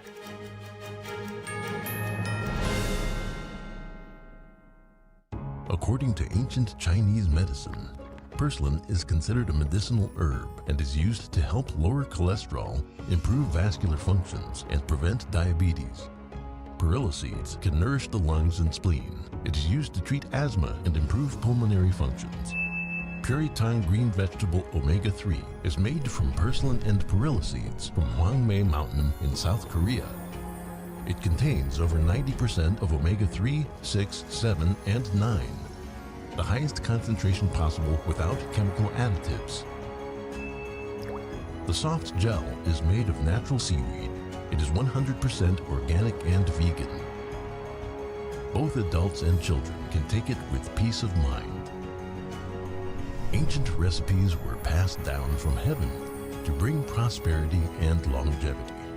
Puritang green vegetable omega-3.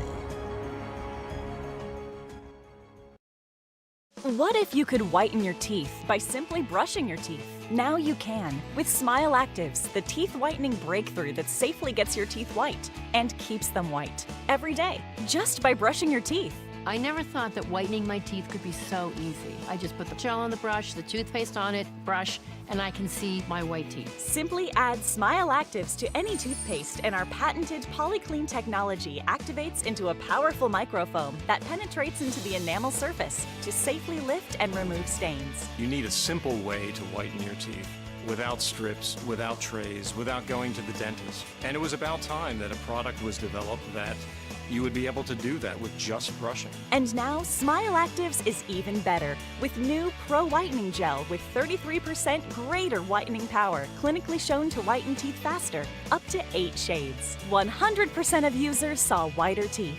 On food stains, coffee and wine stains, even on veneers, crowns, and dentures. I eat the blueberries, I drink the coffee, and I know that Smile Actives will keep my teeth white every day. If you could use something so easy like Smile Actives to take yellow teeth to white teeth, why wouldn't you? Why spend hundreds of dollars for whitening treatments at the dentist when now you can whiten your teeth with new Smile Actives Pro Whitening Gel every time you brush your teeth? Call or go to smileactives.com and for a limited time get new Pro Whitening Gel for just $24.95. Order in the next 5 minutes and buy one get one absolutely free for just $24.95. That's 2 for 1 and save 58%. We'll even include free shipping. Get your teeth whiter guaranteed or return it within 60 days for your money back. I smile every day now. The difference is literally night and day. So now I'm always smiling, always choosing, because now my teeth are much whiter. This offer is not available in stores, so call or click now before the special buy one get one free offer goes away.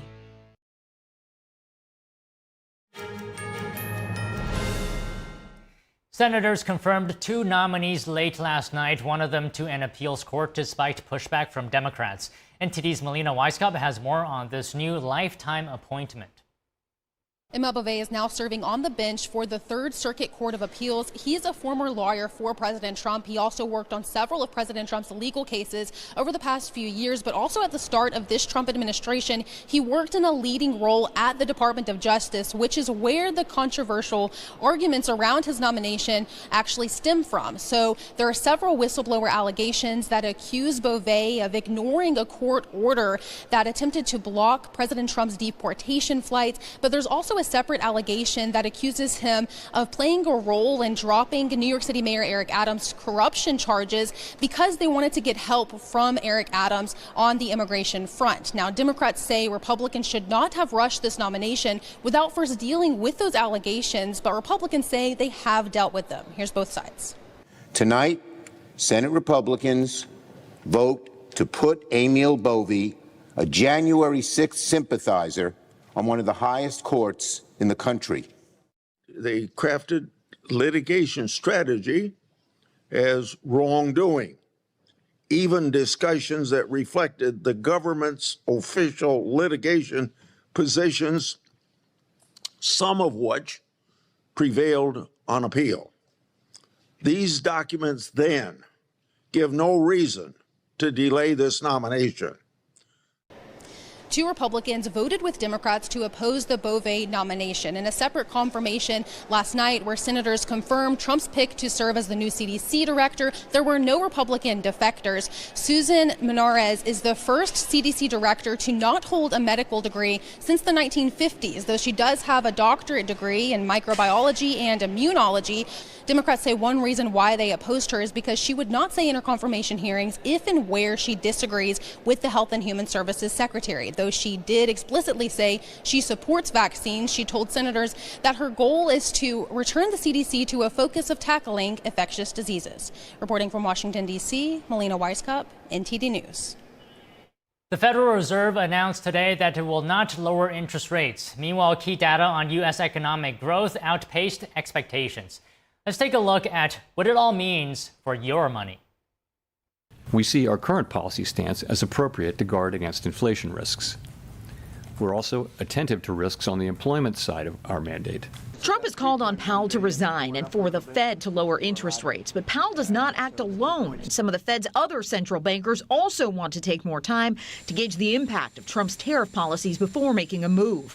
On Wednesday, the Commerce Department said U.S. economic growth was up sharply to 3% between April and June.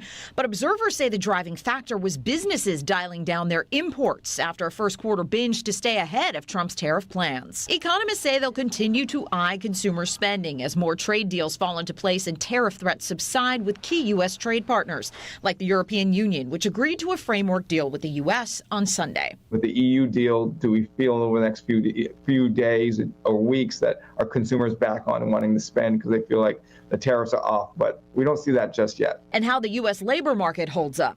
Unemployment has remained near an historic low, but gains across sectors have been narrowing. What caused the deadly mid-air collision that killed 67 people over Washington, D.C. in January? Today, the National Transportation Safety Board began a 3-day hearing to find answers. NTSB Chair Jennifer Homendy addressed the victims' families, some of whom are attending. I'd like to take a moment to address the families who lost loved ones in this tragedy. On behalf of the entire agency, we are so sorry for your loss. We wish we would have met you in different circumstances, but please know that we are working diligently to make sure we know what occurred, how it occurred, and to prevent it from ever happening again. An American Airlines plane with 64 people on board collided with a Black Hawk helicopter carrying 3 service members. The accident happened near Ronald Reagan National Airport on January 29th. Everyone was killed.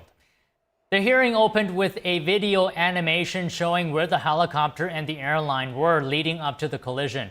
It showed that the helicopter flew higher than its altitude limit, and the altitude readings were inaccurate. Army crew in the chopper also had communication issues with air traffic controllers. The final NTSB report won't be released until sometime next year. When we come back, we speak to a cyber warfare expert on why the U.S. must win the AI arms race with China, and as well about the future of digital warfare. Stay with us.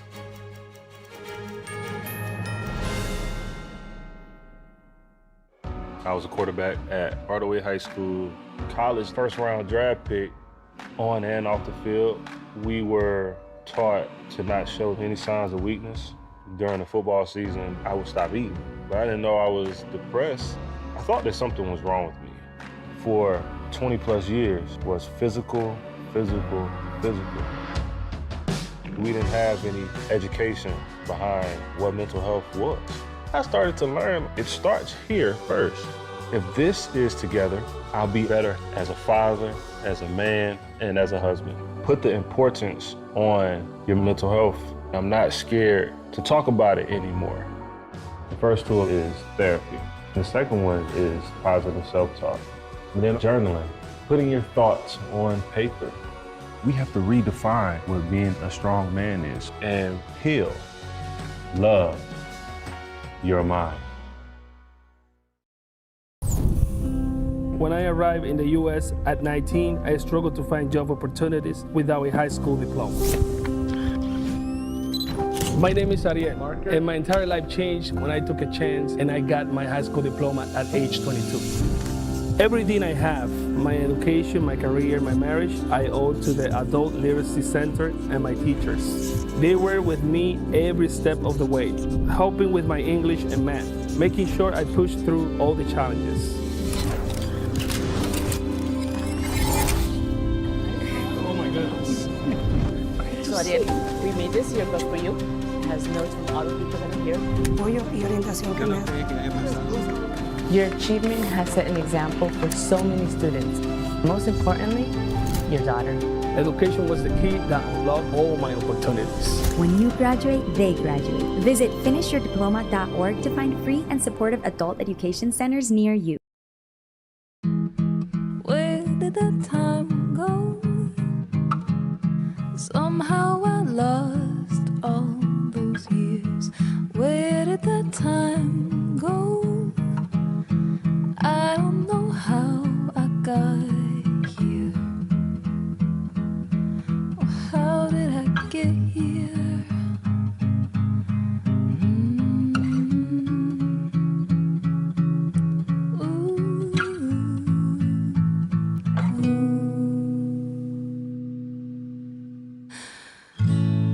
I can see now. You've done the hard part. You quit smoking.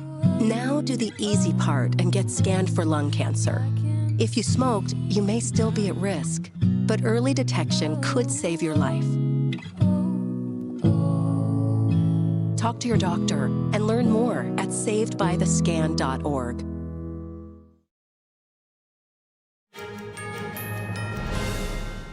President Trump addressing reporters' questions on his latest tariffs on India as well as interest rates here in the U.S. This comes as the Federal Reserve chose to leave rates unchanged following a policy meeting today. Watch.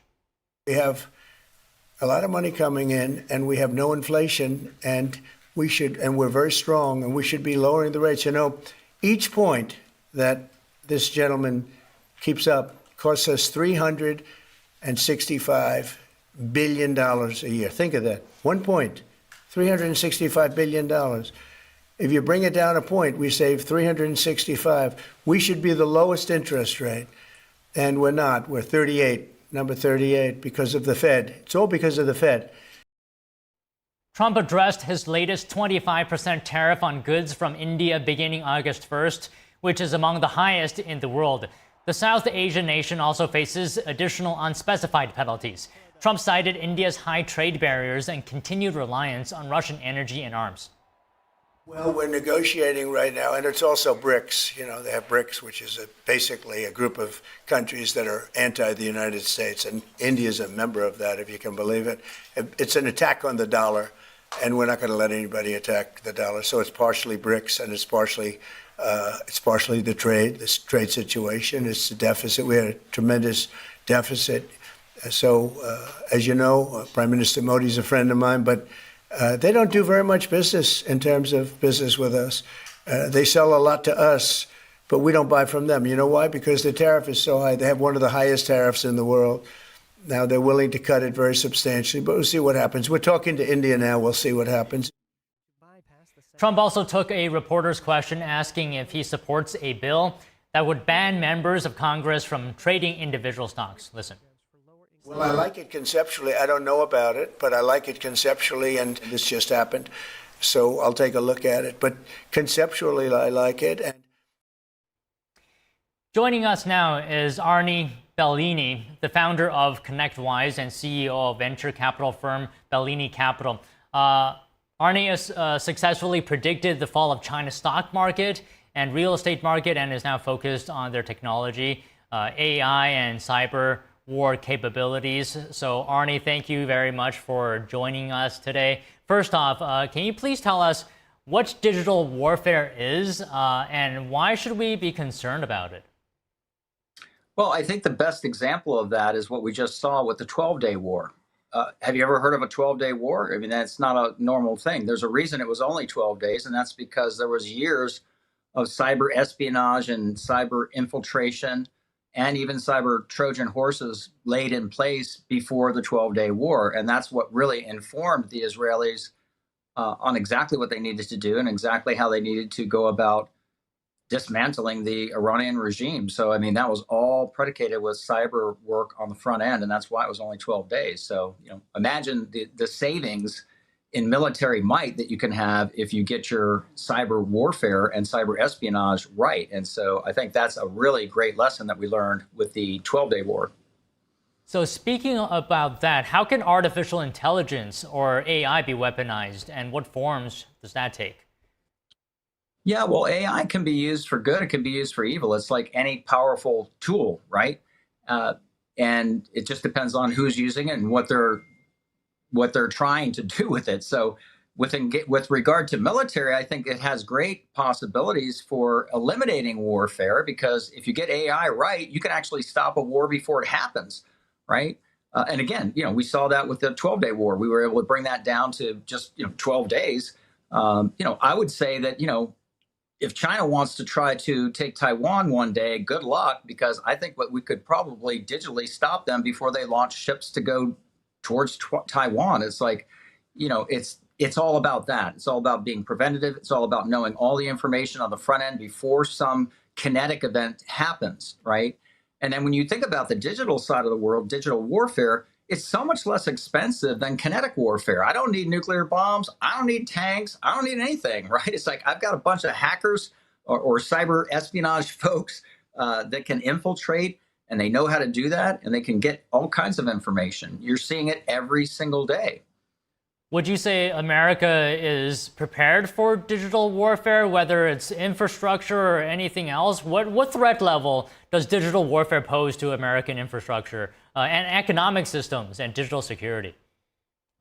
Well, it's a great threat. It's the greatest threat that we face, right? I mean, the great thing about the United States of America is its geography, right? In all previous centuries, we've never had to worry about a war because we got this huge ocean, the Atlantic Ocean, the Pacific Ocean, preventing anyone from sneaking up on us, right? Well, not so much true when you're talking about digital warfare because, you know, I can get across the Atlantic Ocean in a nanosecond, right? Across an internet line, and I can ping any door or window that's open inside the United States entire system, everything that's connected to the internet, right? So, you know, and think about this for a second. We've got 85 billion devices connected to the internet globally today, all right? And just for reference, back in let's just say 72, there were 35 devices connected to what was, you know, the internet at the time. So, you know, we've basically taken everything globally, everything runs on it, and now everything is connected on the internet. So we have a highway to get to every single one of those 85 billion devices, and we can get right to the door. Now, if the door is open, we can go in.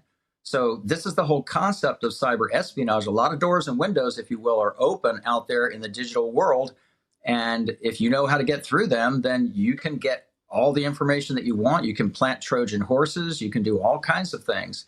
And don't think for one second that a lot of this hacking that we're seeing is just arbitrary organizations doing it. A lot of these are sponsored by authoritarian governments who seek to take the West down. So, I mean, the Chinese Communist Party, we found 10 contracts with the Chinese Communist Party giving out to tech companies in China saying, hey, here's a professional service agreement. Here's what we need you to deliver for us. You know, we need you to plant these Trojan horses. Can you go after electrical, grids? Can you go after, water supply systems, And so we don't even know where all of that is buried or hidden in the United States digital infrastructure.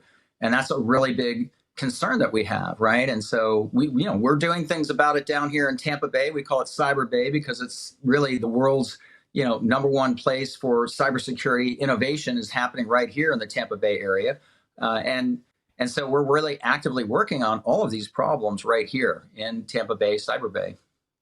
So with those concerns that you mentioned, the threats as well, can you put it into perspective, comparing cyber warfare, AI capabilities to traditional weapons, say missiles, bombs, drones, and other forms of warfare? Which one is posing more of a risk? Well, I'd say they all pose risks. It really depends on where we're going to be infiltrated. AI is going to be the thing that, I talked about it preventing wars, but let's talk about we have to go to war. You're seeing it in the Ukraine. I mean, it's beautiful what they're doing with drones, but I mean, you can take a whole swarm of drones and you can synchronize their behavior, and then you can add AI to those and think of it like a hornet's nest, a bunch of drones that are like a hornet's nest. But you have them programmed, and they also all have individual brains in them, or coordinated by a central brain that says, I need you to do this, I need you to do that. You can create all kinds of diversionary tactics. You can create all kinds of attack formations with a group of drones. So, it being accompanied with AI lets it anticipate behavior on the battlefield. It also lets it be proactive with the patterns that it sees in the enemy's movements. And so it becomes a very lethal weapon if you want it to be, that's for sure. And that's where we're going with AI and drones and modern warfare. Not to mention, you're gonna have Optimus robots walking down your street, honestly, in the next 10 months that cost $25,000, and they're gonna have a full AI stack downloaded into their head, right? So you're going to have some devices that could be definitely used as soldiers, right? They're smarter than us. They're stronger than us. They're faster than us. They don't need to take rest. They need a battery recharge every once in a while, but they don't ask for raises. It's like it's going to be crazy what can happen with AI, robotics, and technology as we move into the modern world. But I think the real point that I would like to make is if you get AI right. And thank God Donald Trump, President Trump, has taken such initiative to bring AI and make the United States of America the AI Mecca. That's the key.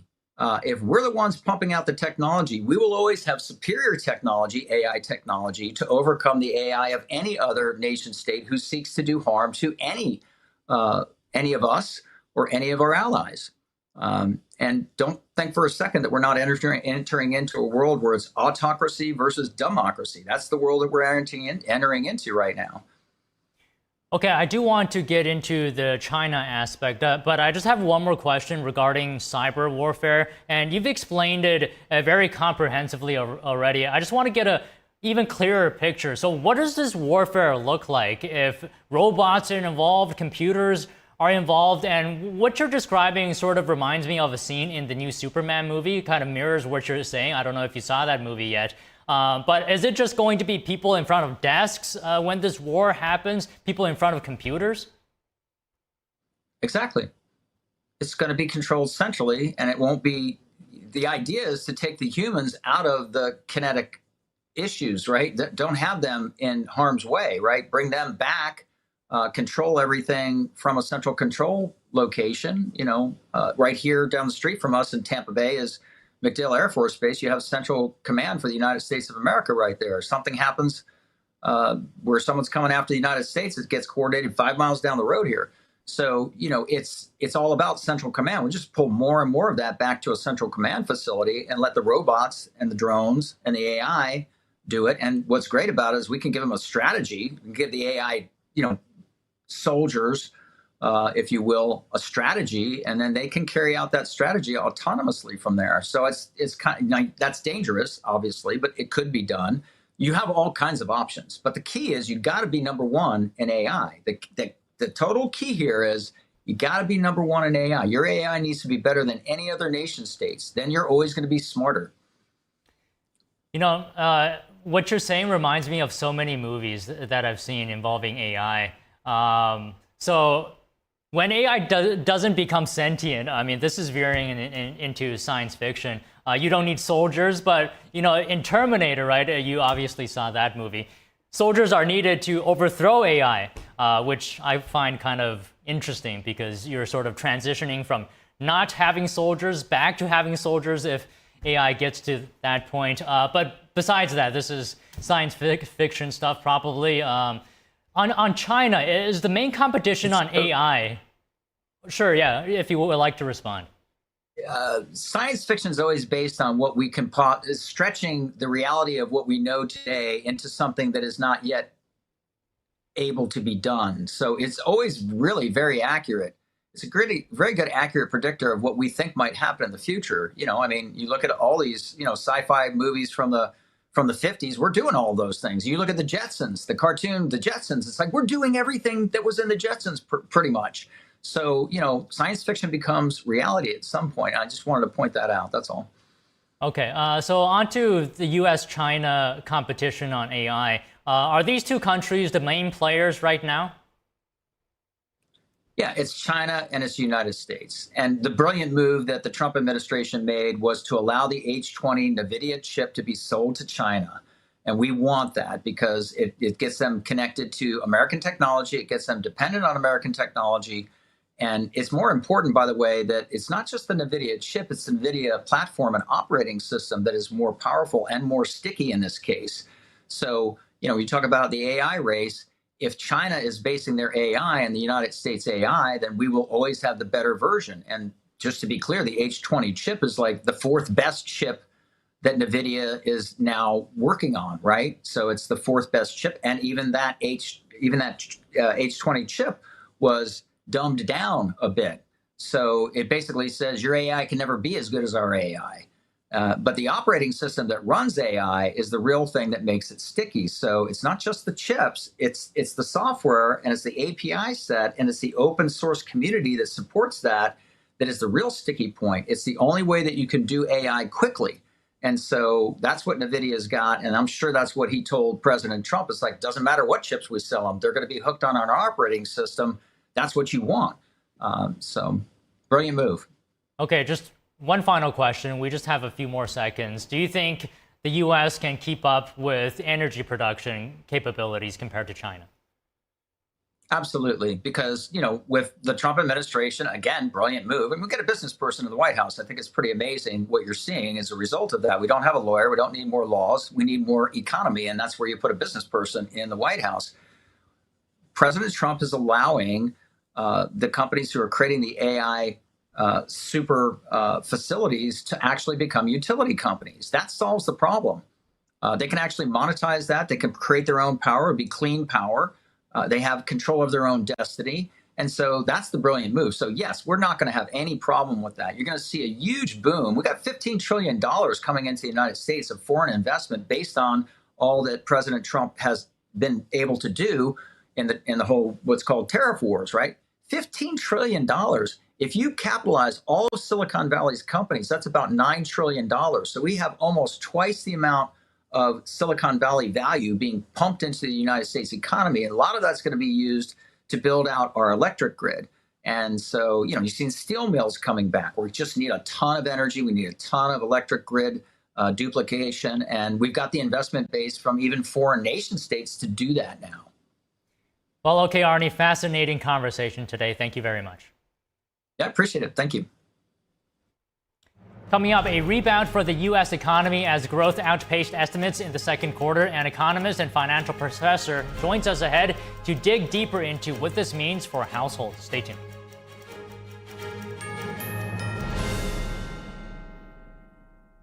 I trod on my glasses yesterday, and I had to pay up front for a new pair that I can't even pick up for another 10 days. So I looked for another way, and I found Select Specs. I ordered online. My new glasses just arrived this morning, and I can pay over the next few weeks. This is the way to buy glasses.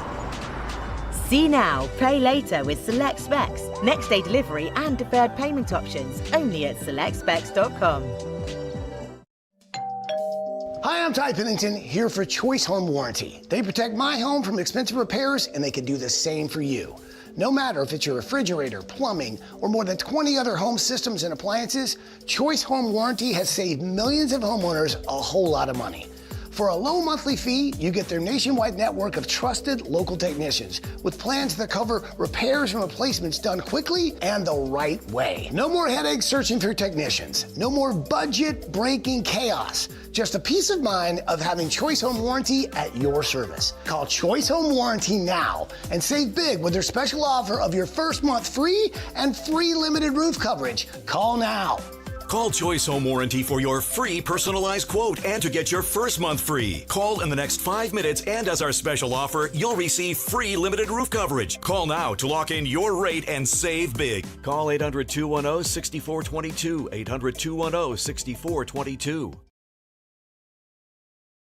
According to ancient Chinese medicine, purslane is considered a medicinal herb and is used to help lower cholesterol, improve vascular functions, and prevent diabetes.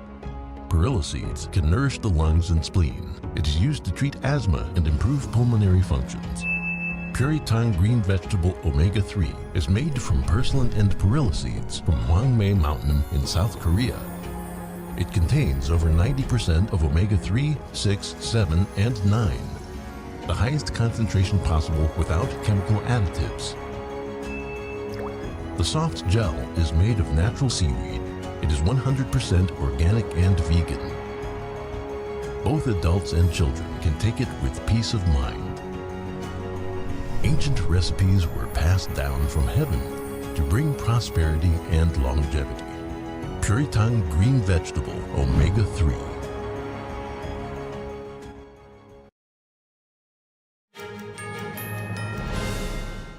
The U.S. economy grew faster than expected last quarter. New GDP numbers are out for the second quarter, which is April through June.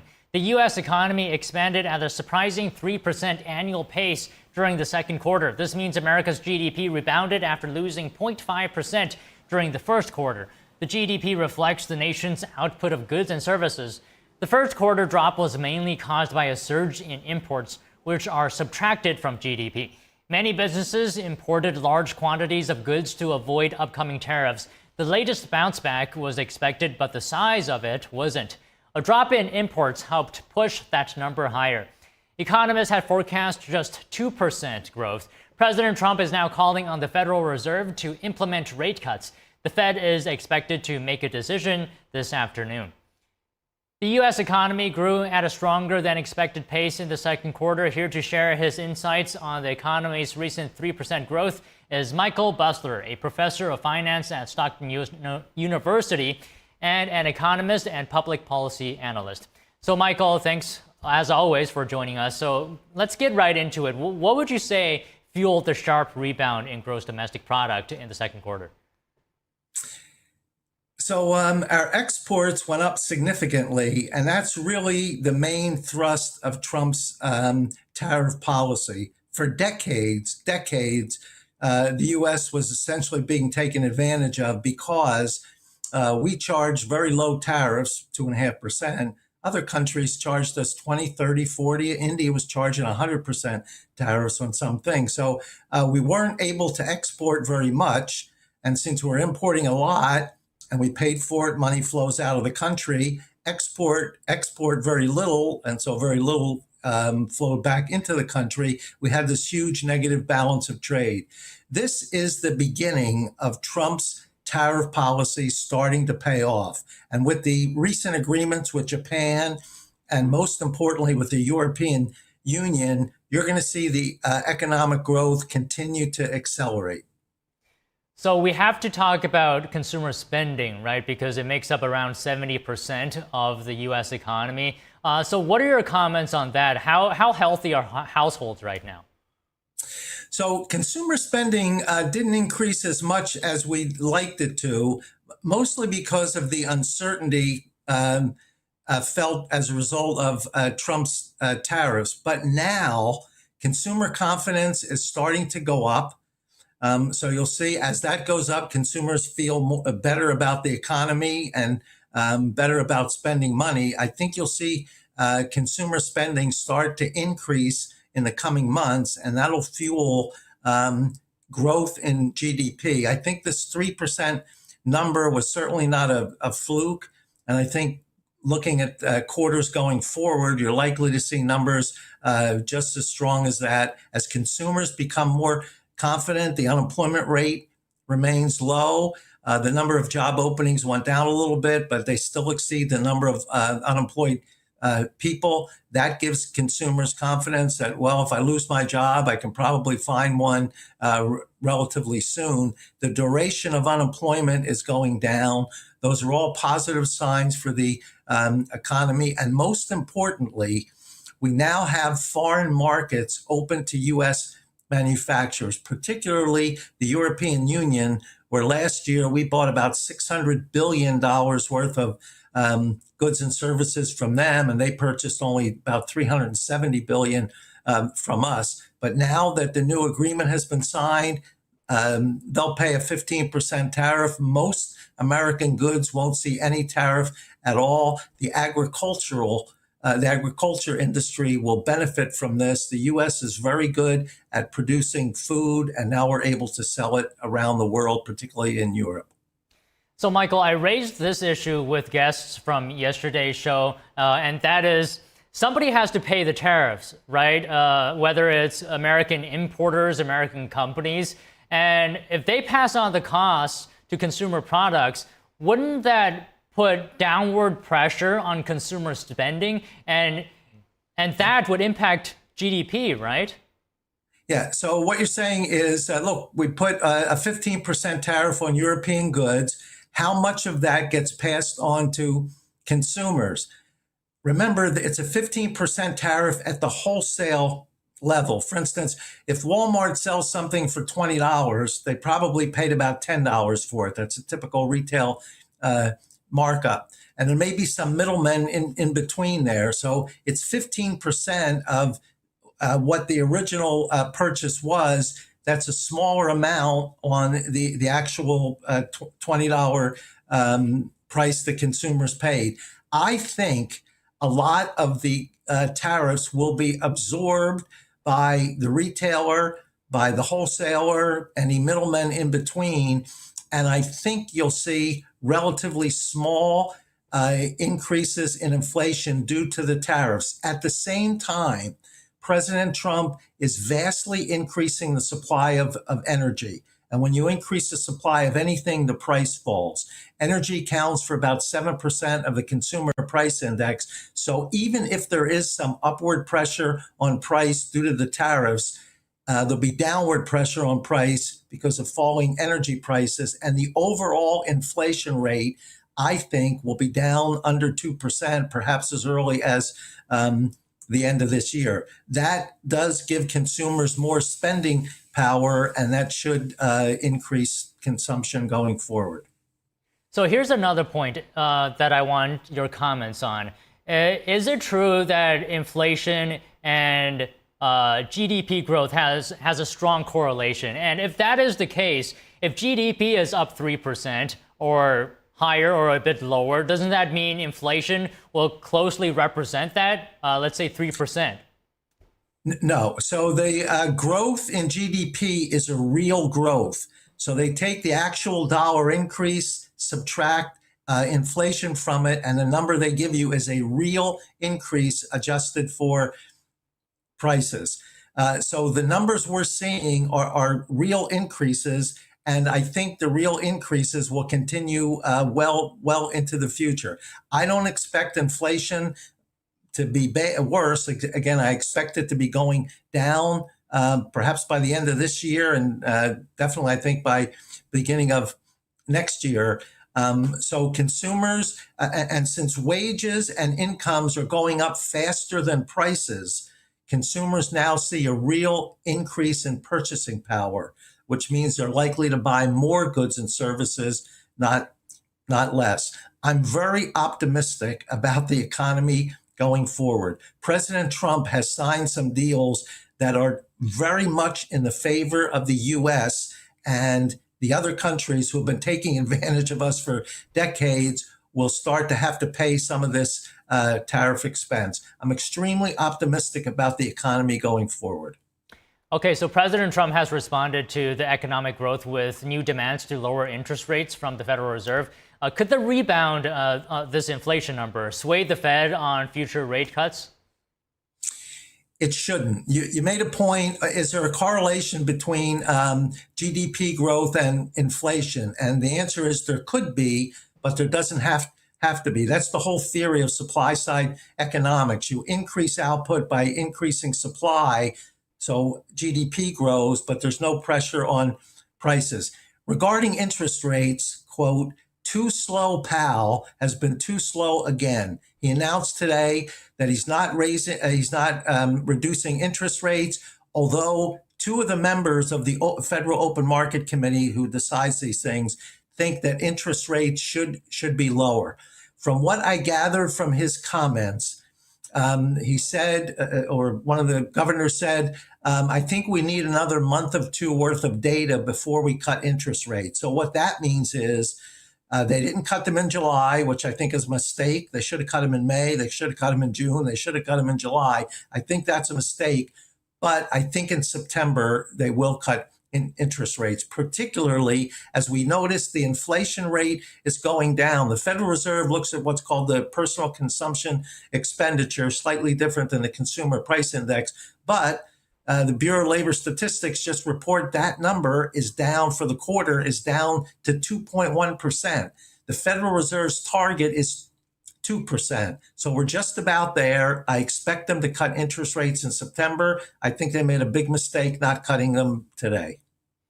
Okay, so just one last thing, and I may be dwelling on this a little bit too long, but if the Federal Reserve cuts interest rates, wouldn't it stand to reason if they're using it to slow economic growth and lower inflation, if they cut interest rates, wouldn't that mean higher economic growth and as well higher inflation? Just one last thing.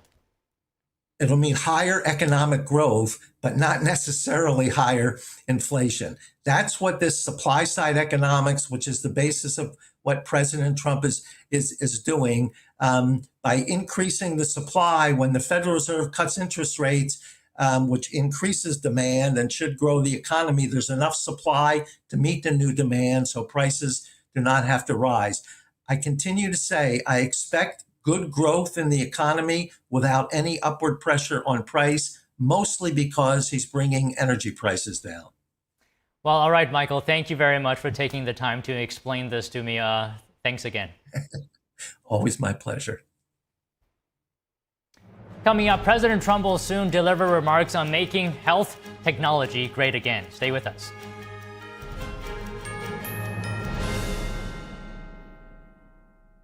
With almost 4 decades in the spotlight, Cindy Crawford has never lost her stunning glow. With her gorgeous, age-defying skin, US Weekly says whatever she's doing, it's clearly working. How does her skin still look firm, smooth, and youthful at 59? It's meaningful beauty. And now, with new advanced formulas, it's better than ever, delivering our age-defying ingredients even deeper into the skin to fight wrinkles where they begin. Just wait until you see the difference meaningful beauty can make for you. Instant hydration, instant plumping. My skin looks amazing. What I'm most proud of is over 5 million women have trusted Meaningful Beauty, and they're getting great results. And I get that feedback from them in airports, supermarkets, walking down the street, and I love it. And today, we are celebrating 20 years of meaningful beauty with a brand new offer you don't want to miss. You can get the entire advanced Meaningful Beauty system with all 5 age-defying super treatments. And when you order today, you'll receive our Targeted Treatment Duo, a $128 value free. Introducing the Wrinkle Smoothing Capsules to target crow's feet, forehead lines, and lines around your mouth. Plus, you'll also get the new Skin Renewing Facial Tool with heat, massage, and red light to boost the absorption of the wrinkle smoothing capsules and reduce the appearance of puffiness. The Skin Renewing Facial Tool and the Wrinkle Smoothing Capsules together create Meaningful Beauty's amazing Targeted Treatment Duo. This plus this equals incredible results. Get all this, a $300 value, for just $49.95. But you must act quickly. Results guaranteed or your money back. If you haven't tried Meaningful Beauty yet, this new offer is something you don't want to miss. This special offer is not available in any store, so don't wait. Scan the code, call the number below, or go to meaningfulbeauty.com right now. I debate all day. It's what I do. But there are some things that are undebatable, like your mental health, my own mental health. I was in a dark place when my brother passed away in a car accident. I've never been more devastated than the day I lost my mom. I was depressed, miserable, in ways I never imagined. I reached out, and my sisters came, my pastor, my therapist. They helped me get through it. I found that the more I spoke up, the healthier my mind became. The chaos that was in me began to subside. I was more focused, clear. When you love your mind, you can go so much further. That's not up for debate. Find mental health resources at loveyourmindtoday.org.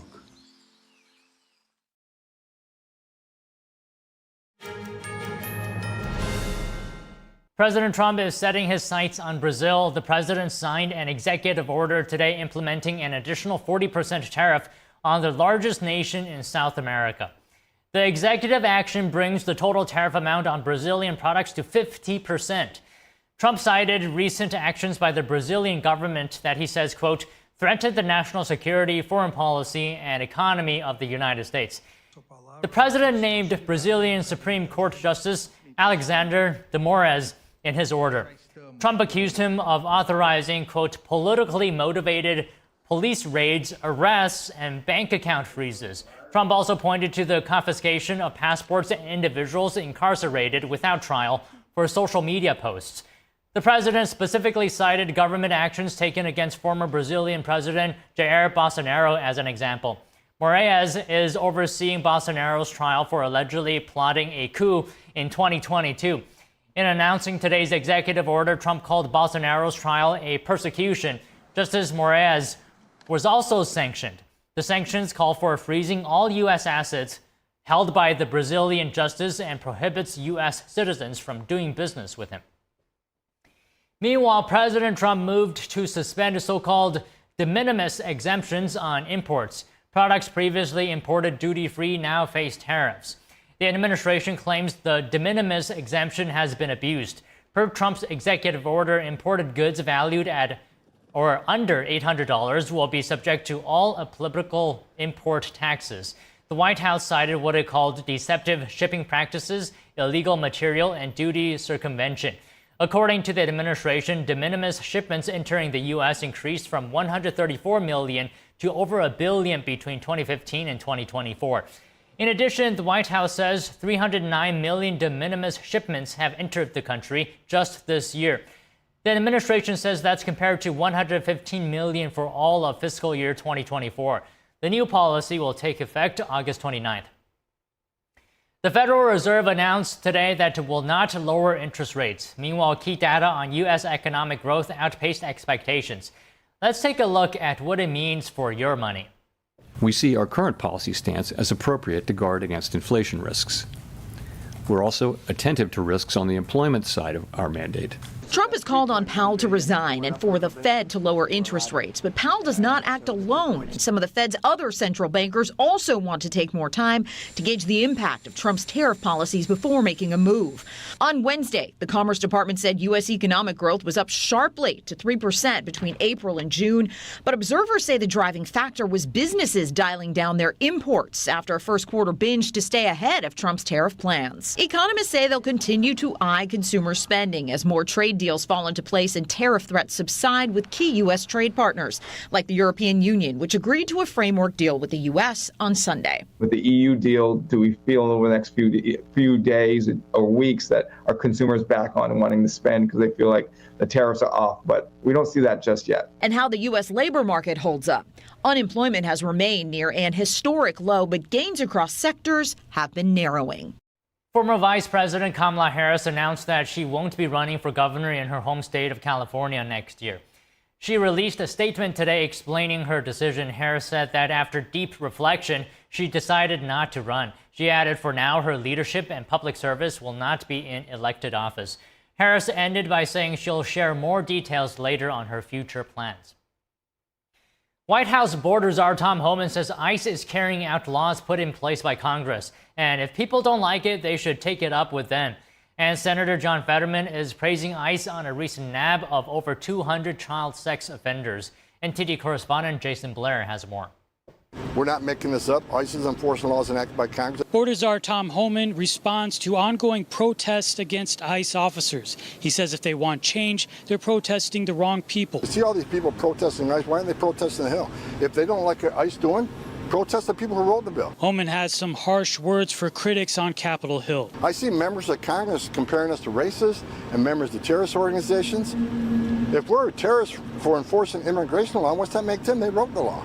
We're enforcing laws enacted by Congress, and we're going to do it. While outside of the White House, Homan gave some stats on recent arrests. And here's what data told me this morning.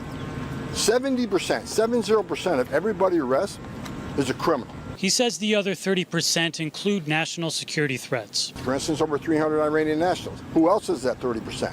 People with final orders of deportation. People who had due process at great taxpayer expense were ordered removed by an immigration judge. Our job is to remove them. There's also gang members. Homan also says illegal immigrants are hindering things for aspiring legal immigrants. While we're arguing about this, there are millions of people standing in line, taking their tests, doing a background investigation, paying their fees, sitting in the back seat, while millions of people in the Biden administration cheated the system. Based on immigration court data, nearly 9 out of 10 of those so-called asylum seekers end up with an order of removal. Because there are thousands of people in this world that really do need our protection. They're sitting in the back seat while millions of asylum cheaters cross the border in Joe Biden. Pennsylvania Senator John Fetterman says he doesn't agree with all of ICE's actions and tactics. However, he praises ICE for arresting over 200 illegal immigrant child sex offenders in Houston over the span of 6 months. Fetterman writes on X, "This makes our nation more secure and all our children safer." President Donald Trump praises ICE on Truth and says that the agency is recruiting. Trump writes, "Our brave ICE law enforcement agents are getting the worst of the worst criminals out of our country. We need more courageous men and women to make America safe again. Join ICE now. We will take great care of you just like you take care of us." Reporting in Washington, D.C., Jason Blair, NTD News. The latest on the impact of a major earthquake in Russia. Authorities in Hawaii say people can return home after a tsunami warning. but some dangers still remain. NTD's Arian Pastar has the update. The potential for strong currents or dangerous waves are expected or occurring for those in or near the water. Hawaii authorities on Wednesday warning residents that the sea can still pose a danger to people near the beaches. Officials downgraded a tsunami warning to a tsunami advisory after an 8.8 magnitude earthquake shook eastern Russia. The quake caused tsunami waves of up to 16 feet and sparked evacuation orders in Hawaii and across the Pacific. Sirens could be heard in Honolulu after the earthquake, but Hawaii officials say the situation has calmed down as of Wednesday morning. Those who have evacuated may safely return home based on county assessments and directives. The state's governor says no damage has been reported so far. An eyewitness recalls the moment people received tsunami warnings after the quake shook the earth on the other side of the Pacific.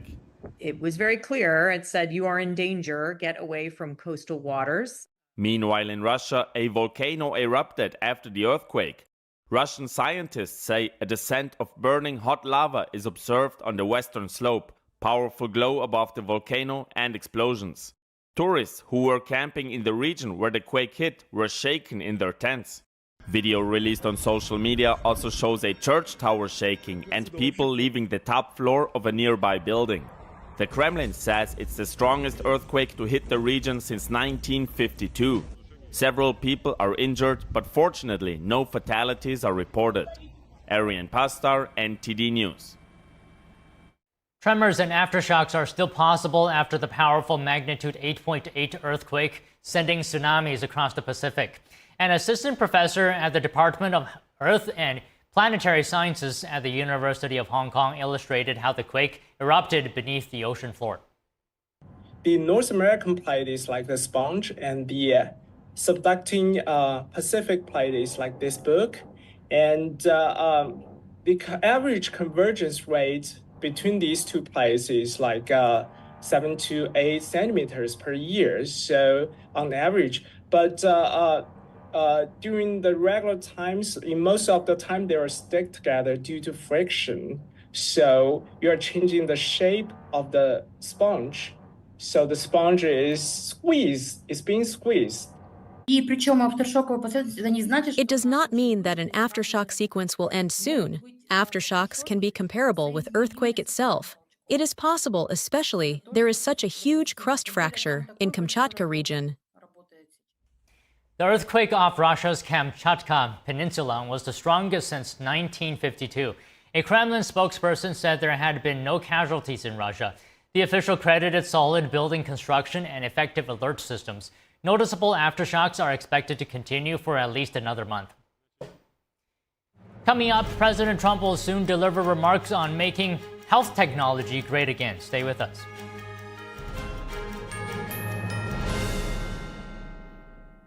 Whispered across generations, a hidden secret unveils the essence of longevity and vitality, a timeless legend regarding energy and wonder.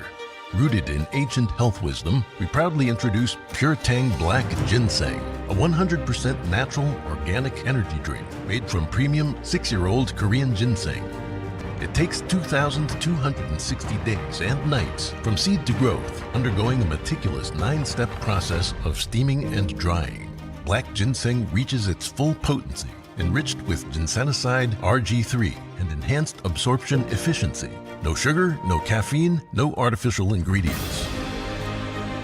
Experience the pure natural power of Pure Tang Black Ginseng. Nourish your body, strengthen your immunity, and boost your energy. To order Pure Tang Black Ginseng, please visit puretang.com.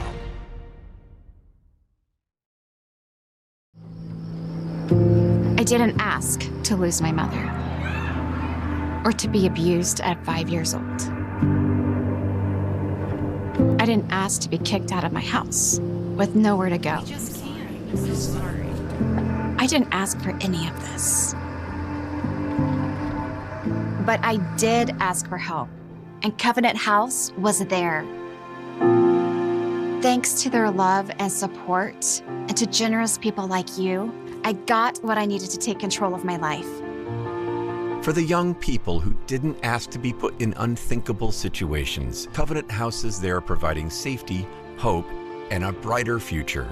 Call or go online now. For a gift of only $19 a month, just 63 cents a day, you can provide hot meals, safe shelter, medical care, and love to more than 2,000 young people who sleep at a Covenant House every night. 1 in 10 young adults will experience homelessness this year.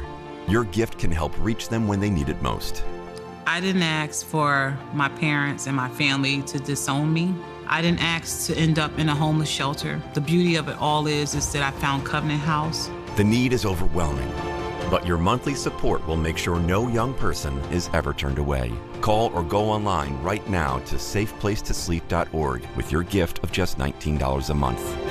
With your monthly donation, you'll receive this soft, comforting blanket as a reminder of the warmth and safety your gift will provide a young person tonight. Covenant House really helped me and really helped mold me into the woman I am today. If there's no Covenant House, where would I be today? Your monthly gift is urgently needed to reach young people in communities like yours who didn't ask to be put in unthinkable situations. Show them they're loved and not alone. Call the number on your screen or go online to safeplacetosleep.org.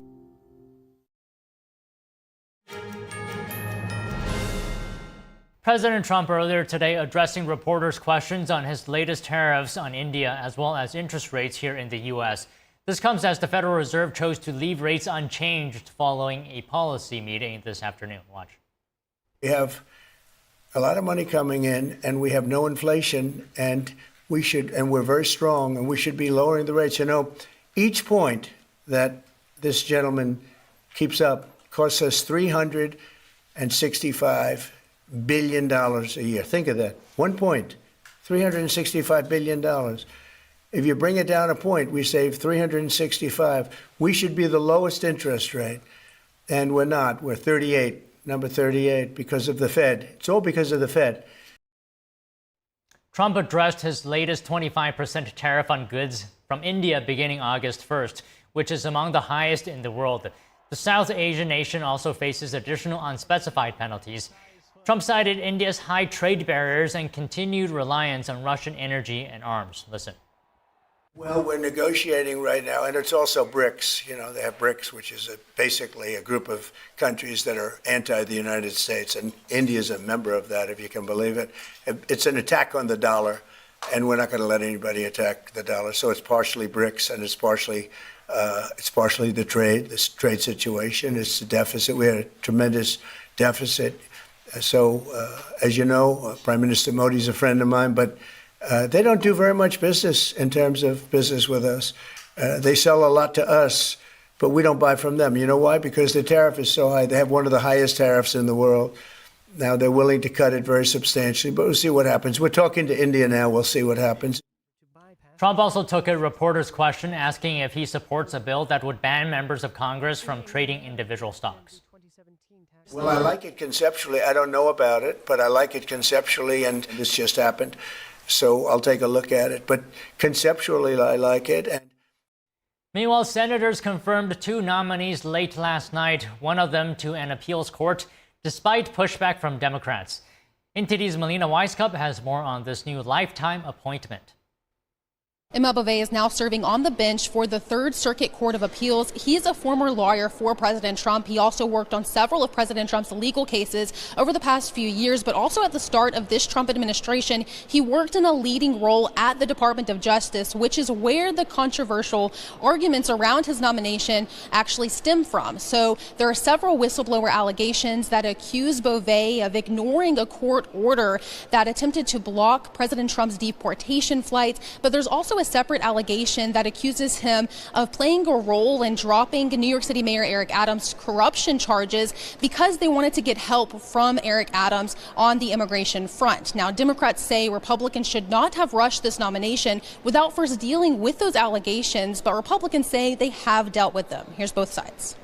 Tonight, Senate Republicans vote to put Emil Bovee, a January 6th sympathizer, on one of the highest courts in the country. They crafted litigation strategy as wrongdoing. even discussions that reflected the government's official litigation positions, some of which prevailed on appeal. These documents then give no reason to delay this nomination.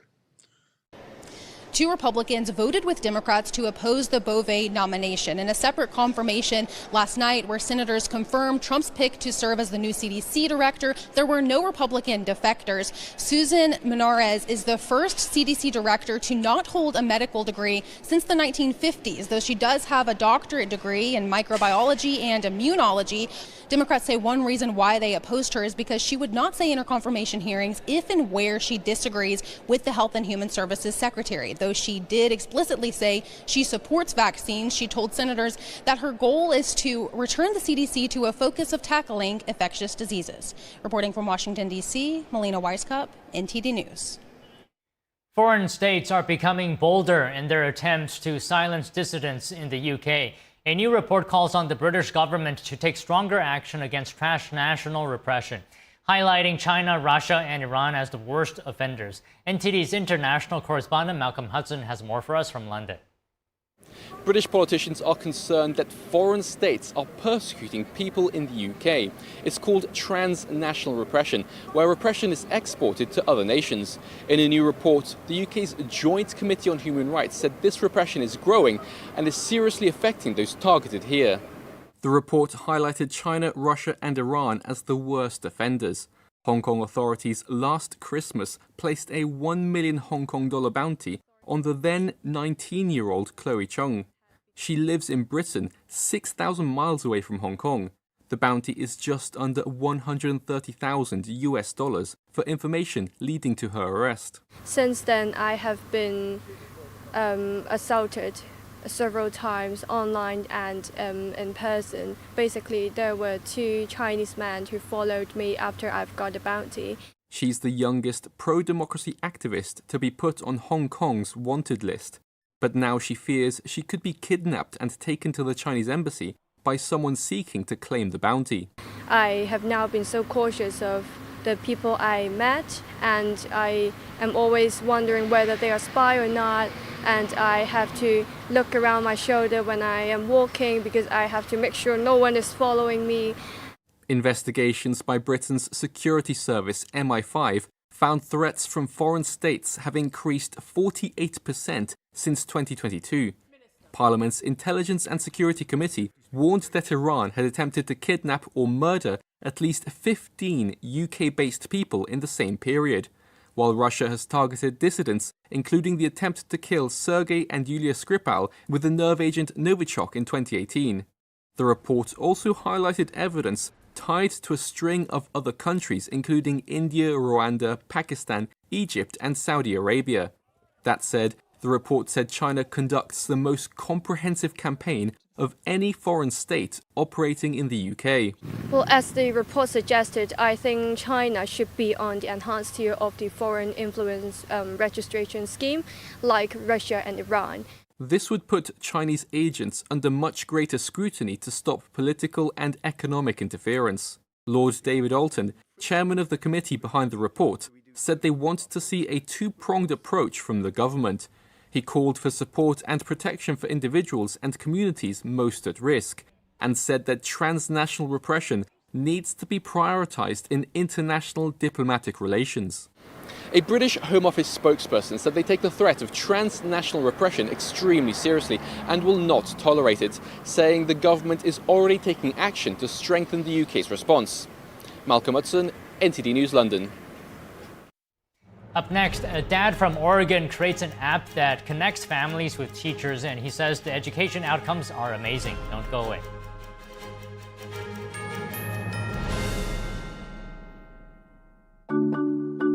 My mom and dad were traditional Asian parents. Now my father would go to work before I woke up in the morning, and then he would come home too tired to play with me.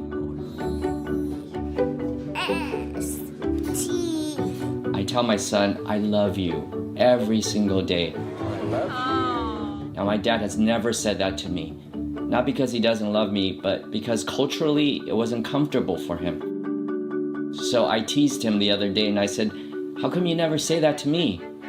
And he said, you're too old now. Now that he's a grandfather, he says, I love you to my son every time he sees him. My advice to all the fathers out there, forget the material things, forget the cultural restrictions. They grow up way too fast for you to waste even a single precious minute or moment. Say bye-bye. Bye-bye. Hi, I'm Ryan Blaney, a third-generation race car driver, and we dedicate a lot of our time to going as fast as possible. My grandpa Lou is the reason why my dad and I started racing, and I'm really proud to follow in his tracks. But when my grandpa was diagnosed with Alzheimer's, it was a very unexpected bump in the road for us. I've learned a lot on this journey with my grandpa Lou, and the memories of my grandpa will always be with me. And in our family, we're used to getting involved, and I encourage you to do the same, especially when it comes to caring for your loved ones. When I think about Alzheimer's and the impact it had on my family, I recognize that losing a race isn't such a bad day after all. It's important to notice if older family members are acting differently, experiencing problems with their memory, or having trouble with routine tasks. Talking about Alzheimer's can be really tough, but if you notice something, have a conversation with your loved one. Encourage them to see a doctor or offer to go with them.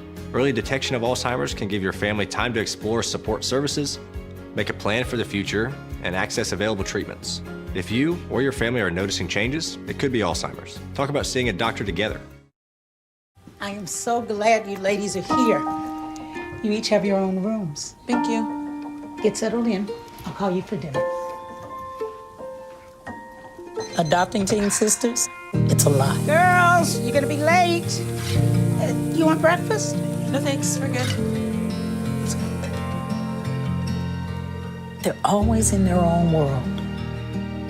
What'd you get there? Twice the work. Twice the surprises. Just try it. Good. But if you think of it that way, they're also twice as fulfilling. I think you should ask her yourself. Is it okay to call you Mom? Of course you can.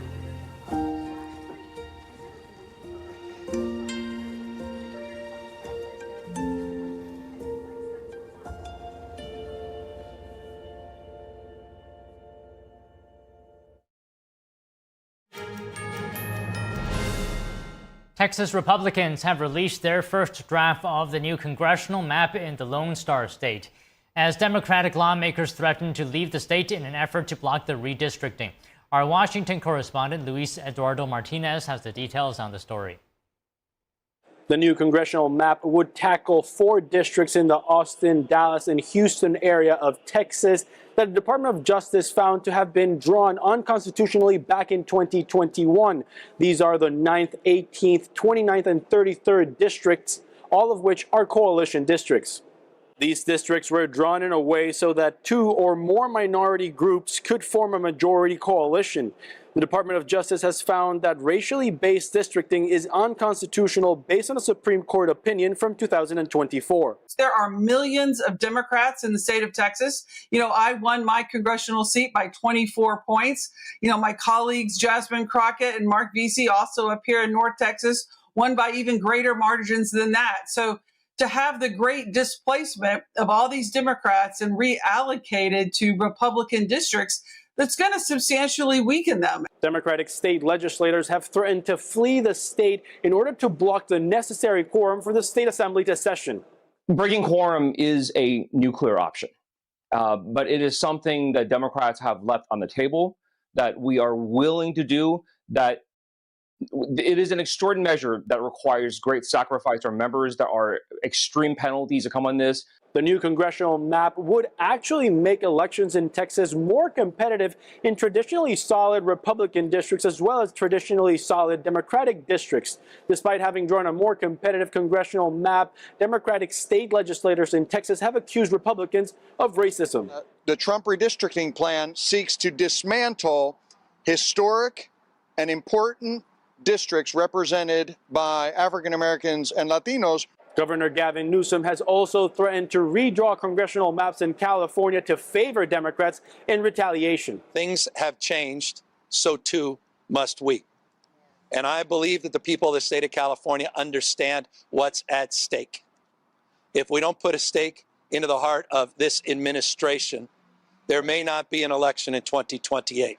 The new congressional map would allow Republicans to compete in what were otherwise racially drawn districts. Reporting from Washington, D.C., Luis Eduardo Martinez, NTD News. A dad from Oregon who wasn't happy with how public schools were teaching his children created an app that connects homeschooling families with teachers. He says the outcomes are amazing. NTD's Arlene Richards spoke with James Besnius, the founder of Edify. James Besnius, a dad and father from Oregon, said he wasn't too happy with how his children were being educated in public school. And since his wife and 4 sisters were all homeschooled, they decided to do the same for their own children. About 15 years ago, we decided to hire a couple of wonderful teachers directly. And so we grouped together with our friends and family and actually converted a couple of spaces in our barns on our family property. Besnius said they eventually established a pod school for family and friends. Pod schools are small learning spaces in your local community. Students get personalized learning plans built around their own needs. And what we saw it do for our children and for the children of our friends was pretty amazing. Because of that experience, Besnius created an app called Edify. You can imagine an Airbnb for education spaces combined with an Uber to match families directly to educators. In this case, you need 8 riders to take that ride for the teacher to deliver the experience for the year. And it's the first 3-sided marketplace that brings those variables together. So to solve in-person education, you need a place to meet, you need families, and you need teachers. And so Edify brings those together. He said the Edify experience is even better than some high-end private schools that he's invested in. It's really about the teacher's ability to invest personally in a child, and that child needs to be operating or learning in a positive peer environment. He said the government education system isn't working. In the typical school model, whether it's government education or private, you've got layers of bureaucracy standing in between the families and their teachers. And so Edify allows them to go direct. The app is currently designed for elementary-level children, but Besnius said he's expecting to expand that eventually to high school. You can see the full interview on our website at ntd.com. Arlene Richards, NTD News. What caused the deadly mid-air collision that killed 67 people over Washington, D.C. in January? Today, the National Transportation Safety Board began a 3-day hearing to find answers. NTSB Chair Jennifer Homendy addressed the victims' families, some of whom are attending. I'd like to take a moment to address the families who lost loved ones in this tragedy. On behalf of the entire agency, we are so sorry for your loss. We wish we would have met you in different circumstances, but please know that we are working diligently to make sure we know what occurred, how it occurred, and to prevent it from ever happening again. An American Airlines plane with 64 people on board collided with a Black Hawk helicopter carrying 3 service members. The accident happened near Ronald Reagan National Airport on January 29th. Everyone was killed. The hearing opened with a video animation showing where the helicopter and airliner were leading up to the collision. It showed that the helicopter flew higher than its altitude limit, and the altitude readings were inaccurate. Army crew in the chopper also had communication issues with air traffic controllers. The final NTSB report won't be released until sometime next year. President Trump is speaking about making health technology great again at the White House right now. Let's take a look. And a meeting with China in Europe, and that went well. We've done very well with the EU deal. It's a very big deal, I guess. They say the biggest trade deal ever made by far, probably is. Just completed Japan and many other countries, and hundreds of billions of dollars is flowing into our country. We've never seen anything even close. And that's not me saying it, that's everybody saying it.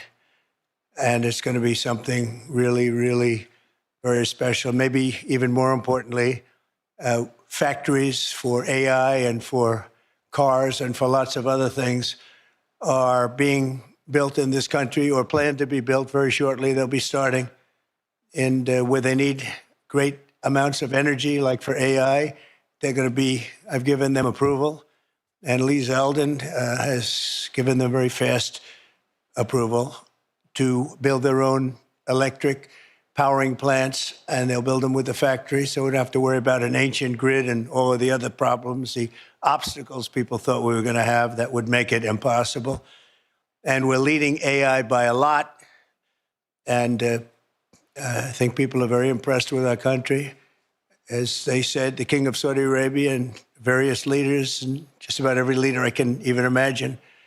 We were in the Middle East and Qatar, UAE, Saudi Arabia. They said, 1 year ago, your country was dead, and today you have the hottest country anywhere in the world, and that's true. So I congratulate everybody in the room that's helped, but we're doing a good job together. I'd like to begin by saying a few words about the unbelievable kind of numbers that we've been putting up. And as I said, the number of 3%, the pace in the second quarter, we smashed all expectations. They thought it would be maybe a little bit less than 2, and it was 3, a little bit more than 3. Consumer spending is up. Business investment is way up. Domestic manufacturing is way up. Real disposable family income is up, and personal savings are up. Other than that, we're not doing so great. We have the hottest country, and I'll tell you, it's a great. We're having a lot of fun with it. At the same time, we dramatically slashed government spending for the second quarter in a row, down nearly 4%, which people were surprised at. We do a lot of cutting also. The private sector has boomed with nearly 600,000 jobs added, way above expectations, while we have reduced the federal workforce by 70,000 jobs. So these are private jobs that are coming back to our country. Federal jobs are being cut. Critics said that our tariffs would hurt the economy, but the data shows the exact opposite, and the exact opposite is happening. The U.S. Treasury has taken in $150 billion from tariffs, and we'll be adding about $200 billion next month for totals that nobody's ever seen before, frankly. And foreign imports were down 30% in the second quarter, while the domestic auto production surged by a stunning 36%. How about that number, Dr. Oz, right? That's good. That's good. We want to do that with your patients, too. We'll have a very healthy, we're going to have a very healthy country. At the same time, inflation continues to fall faster than expectations, and for the 5th consecutive month, core inflation was lower than predicted substantially.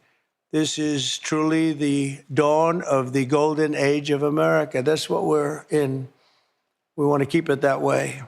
This afternoon, we're gathered to announce another historic victory for the American people, very important one.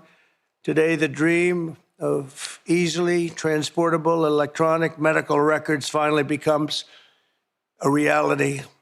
I want to thank Secretary Scott Bessent, Robert F. Kennedy Jr. for joining us, as well as Administrator of the Centers for Medicine and Medicaid Services, Dr. Mehmet Oz, all friends of mine, White House AI and crypto czar David Sachs, and Acting Administrator of DOJ, Amy Gleason, all here. And we have various great senators here, Senator Round, Senator Cassidy, thank you very much for being here and helping out.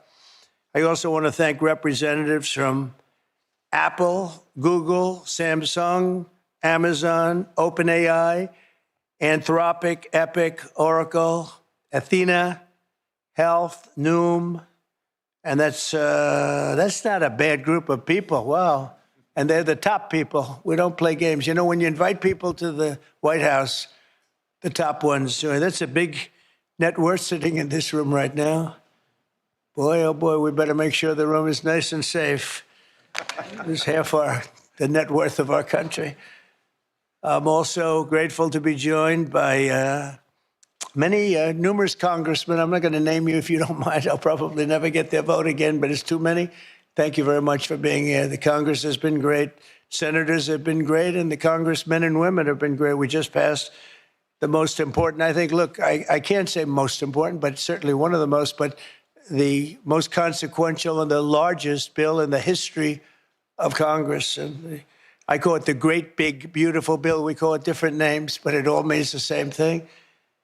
For decades, America's healthcare networks have been overdue for a high-tech upgrade, and that's what we're doing. The existing systems are often slow, costly, and incompatible with one another. But with today's announcement, we take a major step to bring healthcare into the digital age, something that is absolutely vital. You got to do it. Moving from clipboards and fax machines into a new era of convenience, profitability, and speed, and frankly, better health for people. Under the leadership of Administrator Oz, we're officially launching the CMS Digital Health Tech Ecosystem to give healthcare providers, insurers, and software companies the tools they need to empower Americans with a 21st century experience on health. The key breakthrough we've made is getting many of the biggest names in the healthcare and technology to agree to industry-wide standards for electronic medical records. All of those great companies that you just heard have gotten together with this group of very brilliant people. I don't know who's more brilliant, them or them. I don't know. Could be them. I hate to tell you. It could very well be them. But I don't know. I'm going to take my team. But the key breakthrough we've made is getting many of the biggest names in healthcare and technology to agree to that those standards of electronic medical records that we talk about and you've heard about for so many years, and now it's happening. This will allow patients to easily transmit information from one doctor to another, even if they're different networks and using different record-keeping systems. No matter what system they use, they're all transferable. The new standards will also make it simple for patients to access their own personal health records. I don't want to see mine, please. I don't want to see.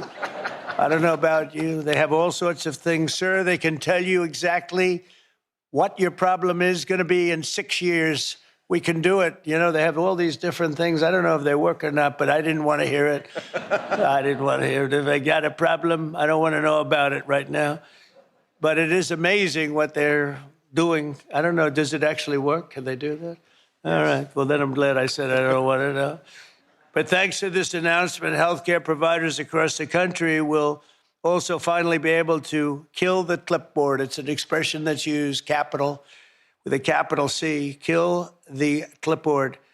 Instead of filling out the same tedious paperwork at every medical appointment, patients will simply be able to grant their doctors access to their records at the push of a button, just a button, and you're all set, and all the information the doctor needs will be immediately transmitted. The system will be entirely opt-in, and there will be no centralized government-run database, which everyone is always concerned about. I'm less concerned than anybody. I say whatever it is. But people are very, very concerned about the personal records. They want to keep them very quiet, and that's their choice. I think it's a great thing because it'll be absolutely quiet. Instead, doctors and patients will always remain in control. The benefits to millions of Americans will be enormous. We will save time, we will save money, and most importantly, we'll save lives. It's just going to make people live longer and be a lot healthier. I think that's really what you're looking to do. And now I'd like to ask Secretary Kennedy to say a few words, followed by David Sachs, Dr. Oz, and Amy Gleason. Thank you very much, everybody.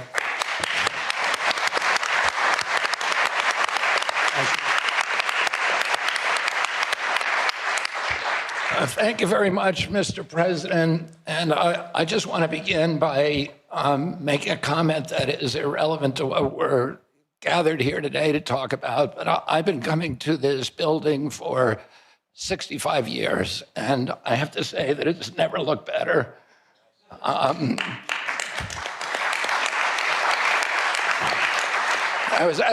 spent some time in the Oval Office, which really it's been transformed. And I was looking at a picture of the Oval Office the other day when I was there, when I was a kid with my uncle.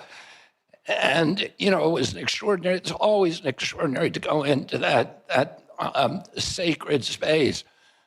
But I have to say that it looked kind of drab in the pictures. And they were black and white pictures, but it looked drab. And it looks the opposite of drab today. And I think, I know all these portraits, I hope you get a chance to look at them when you go out there, that they were handpicked for the president. And many of them hijacked from other agencies that were trying to keep them. But I mean, you know, my uncle, my aunt, Jackie, who were deeply committed to design, to beauty, and who understood that it's important to have our public buildings be beautiful because it inspires us, it elevates the human spirit. It's one of the, it is a template, it's an example, an exemplar for democracy, the releasing through freedoms of the creativity of the human spirit.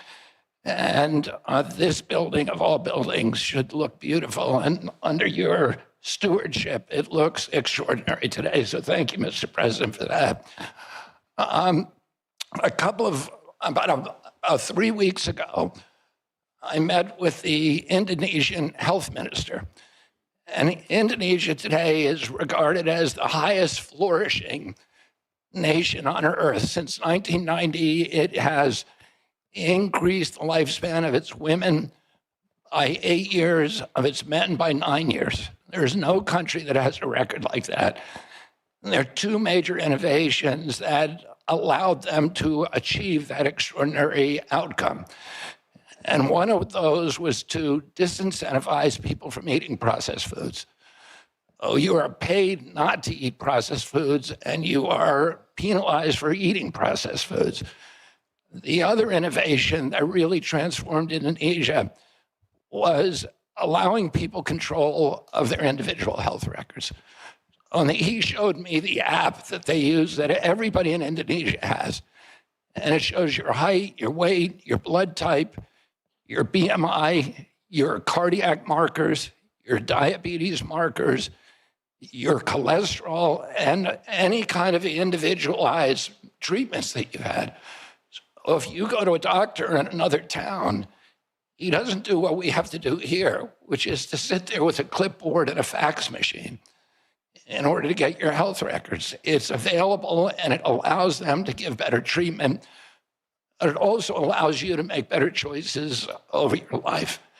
And there's other apps like Yaka in Indonesia that allow you to choose good foods when you go to the grocery store. So you can turn your app on your phone and you can get full information of those foods. Well, now if you have your medical records, you can get personalized advice. And that app will also give you advice about a better alternative. So we're going to be able to, we met, Dr. Oz and I met with the former Prime Minister Rudd of Australia just before, just after the election during the transition phase. And he, after his retirement as Prime Minister, he ran a commission to reorganize the Australian health system, and they revolutionized it, and they vastly improved health in Australia. And he said the single thing that he did that was most important to that transformation was the transparency that occurs when people control their own health records.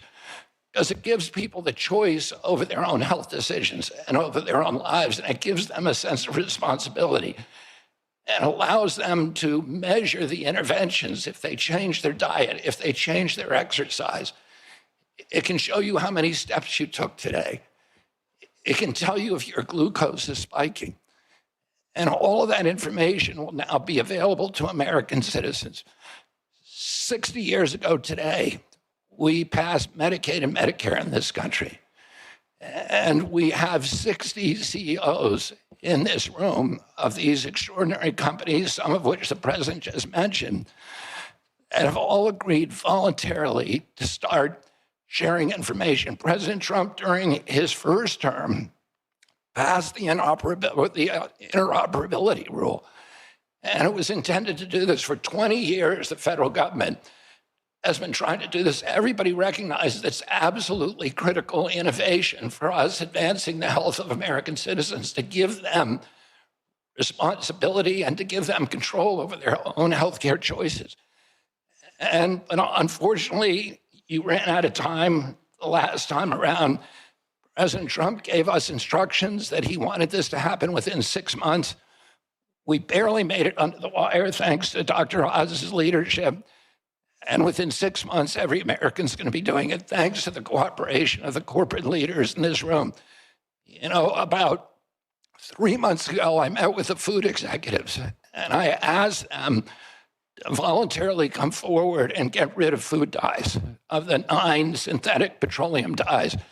And this is something, again, the government, Democrats and Republicans have been trying to do for 20 years. And the industry came forward, and now 40% of the food industry in this country has taken the pledge to remove food dyes from all of their foods.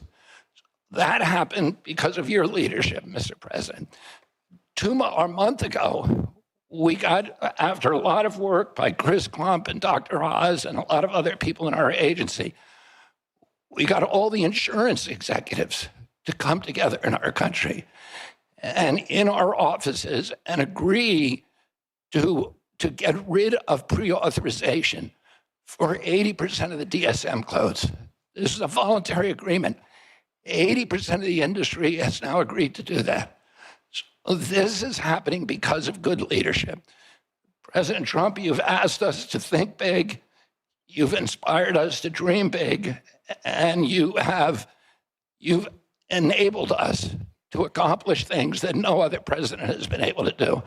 So I want to thank you for your leadership, for allowing this to happen. And with your leadership, we're going to make America healthy again. Now I want to introduce my friend, my colleague, the crypto czar, the acting administrator of Doge, David Sachs.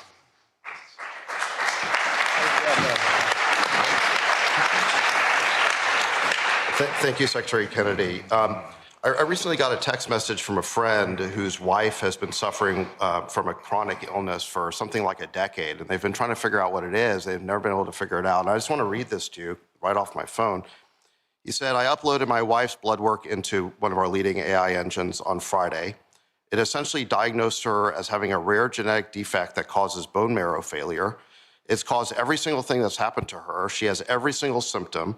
It started at exactly the same age of presentation. It's 10 people out of 1 million. There's absolutely no way this is not it. So wow, it's really an incredible example of what AI is already able to do just today, and we're just getting started. And this was one person putting his wife's data in one of our consumer AI apps, and he's already been able to get that diagnosis, and that's going to help them tremendously. The key is the unlocking of the data, because the more data that AI has, the better it performs.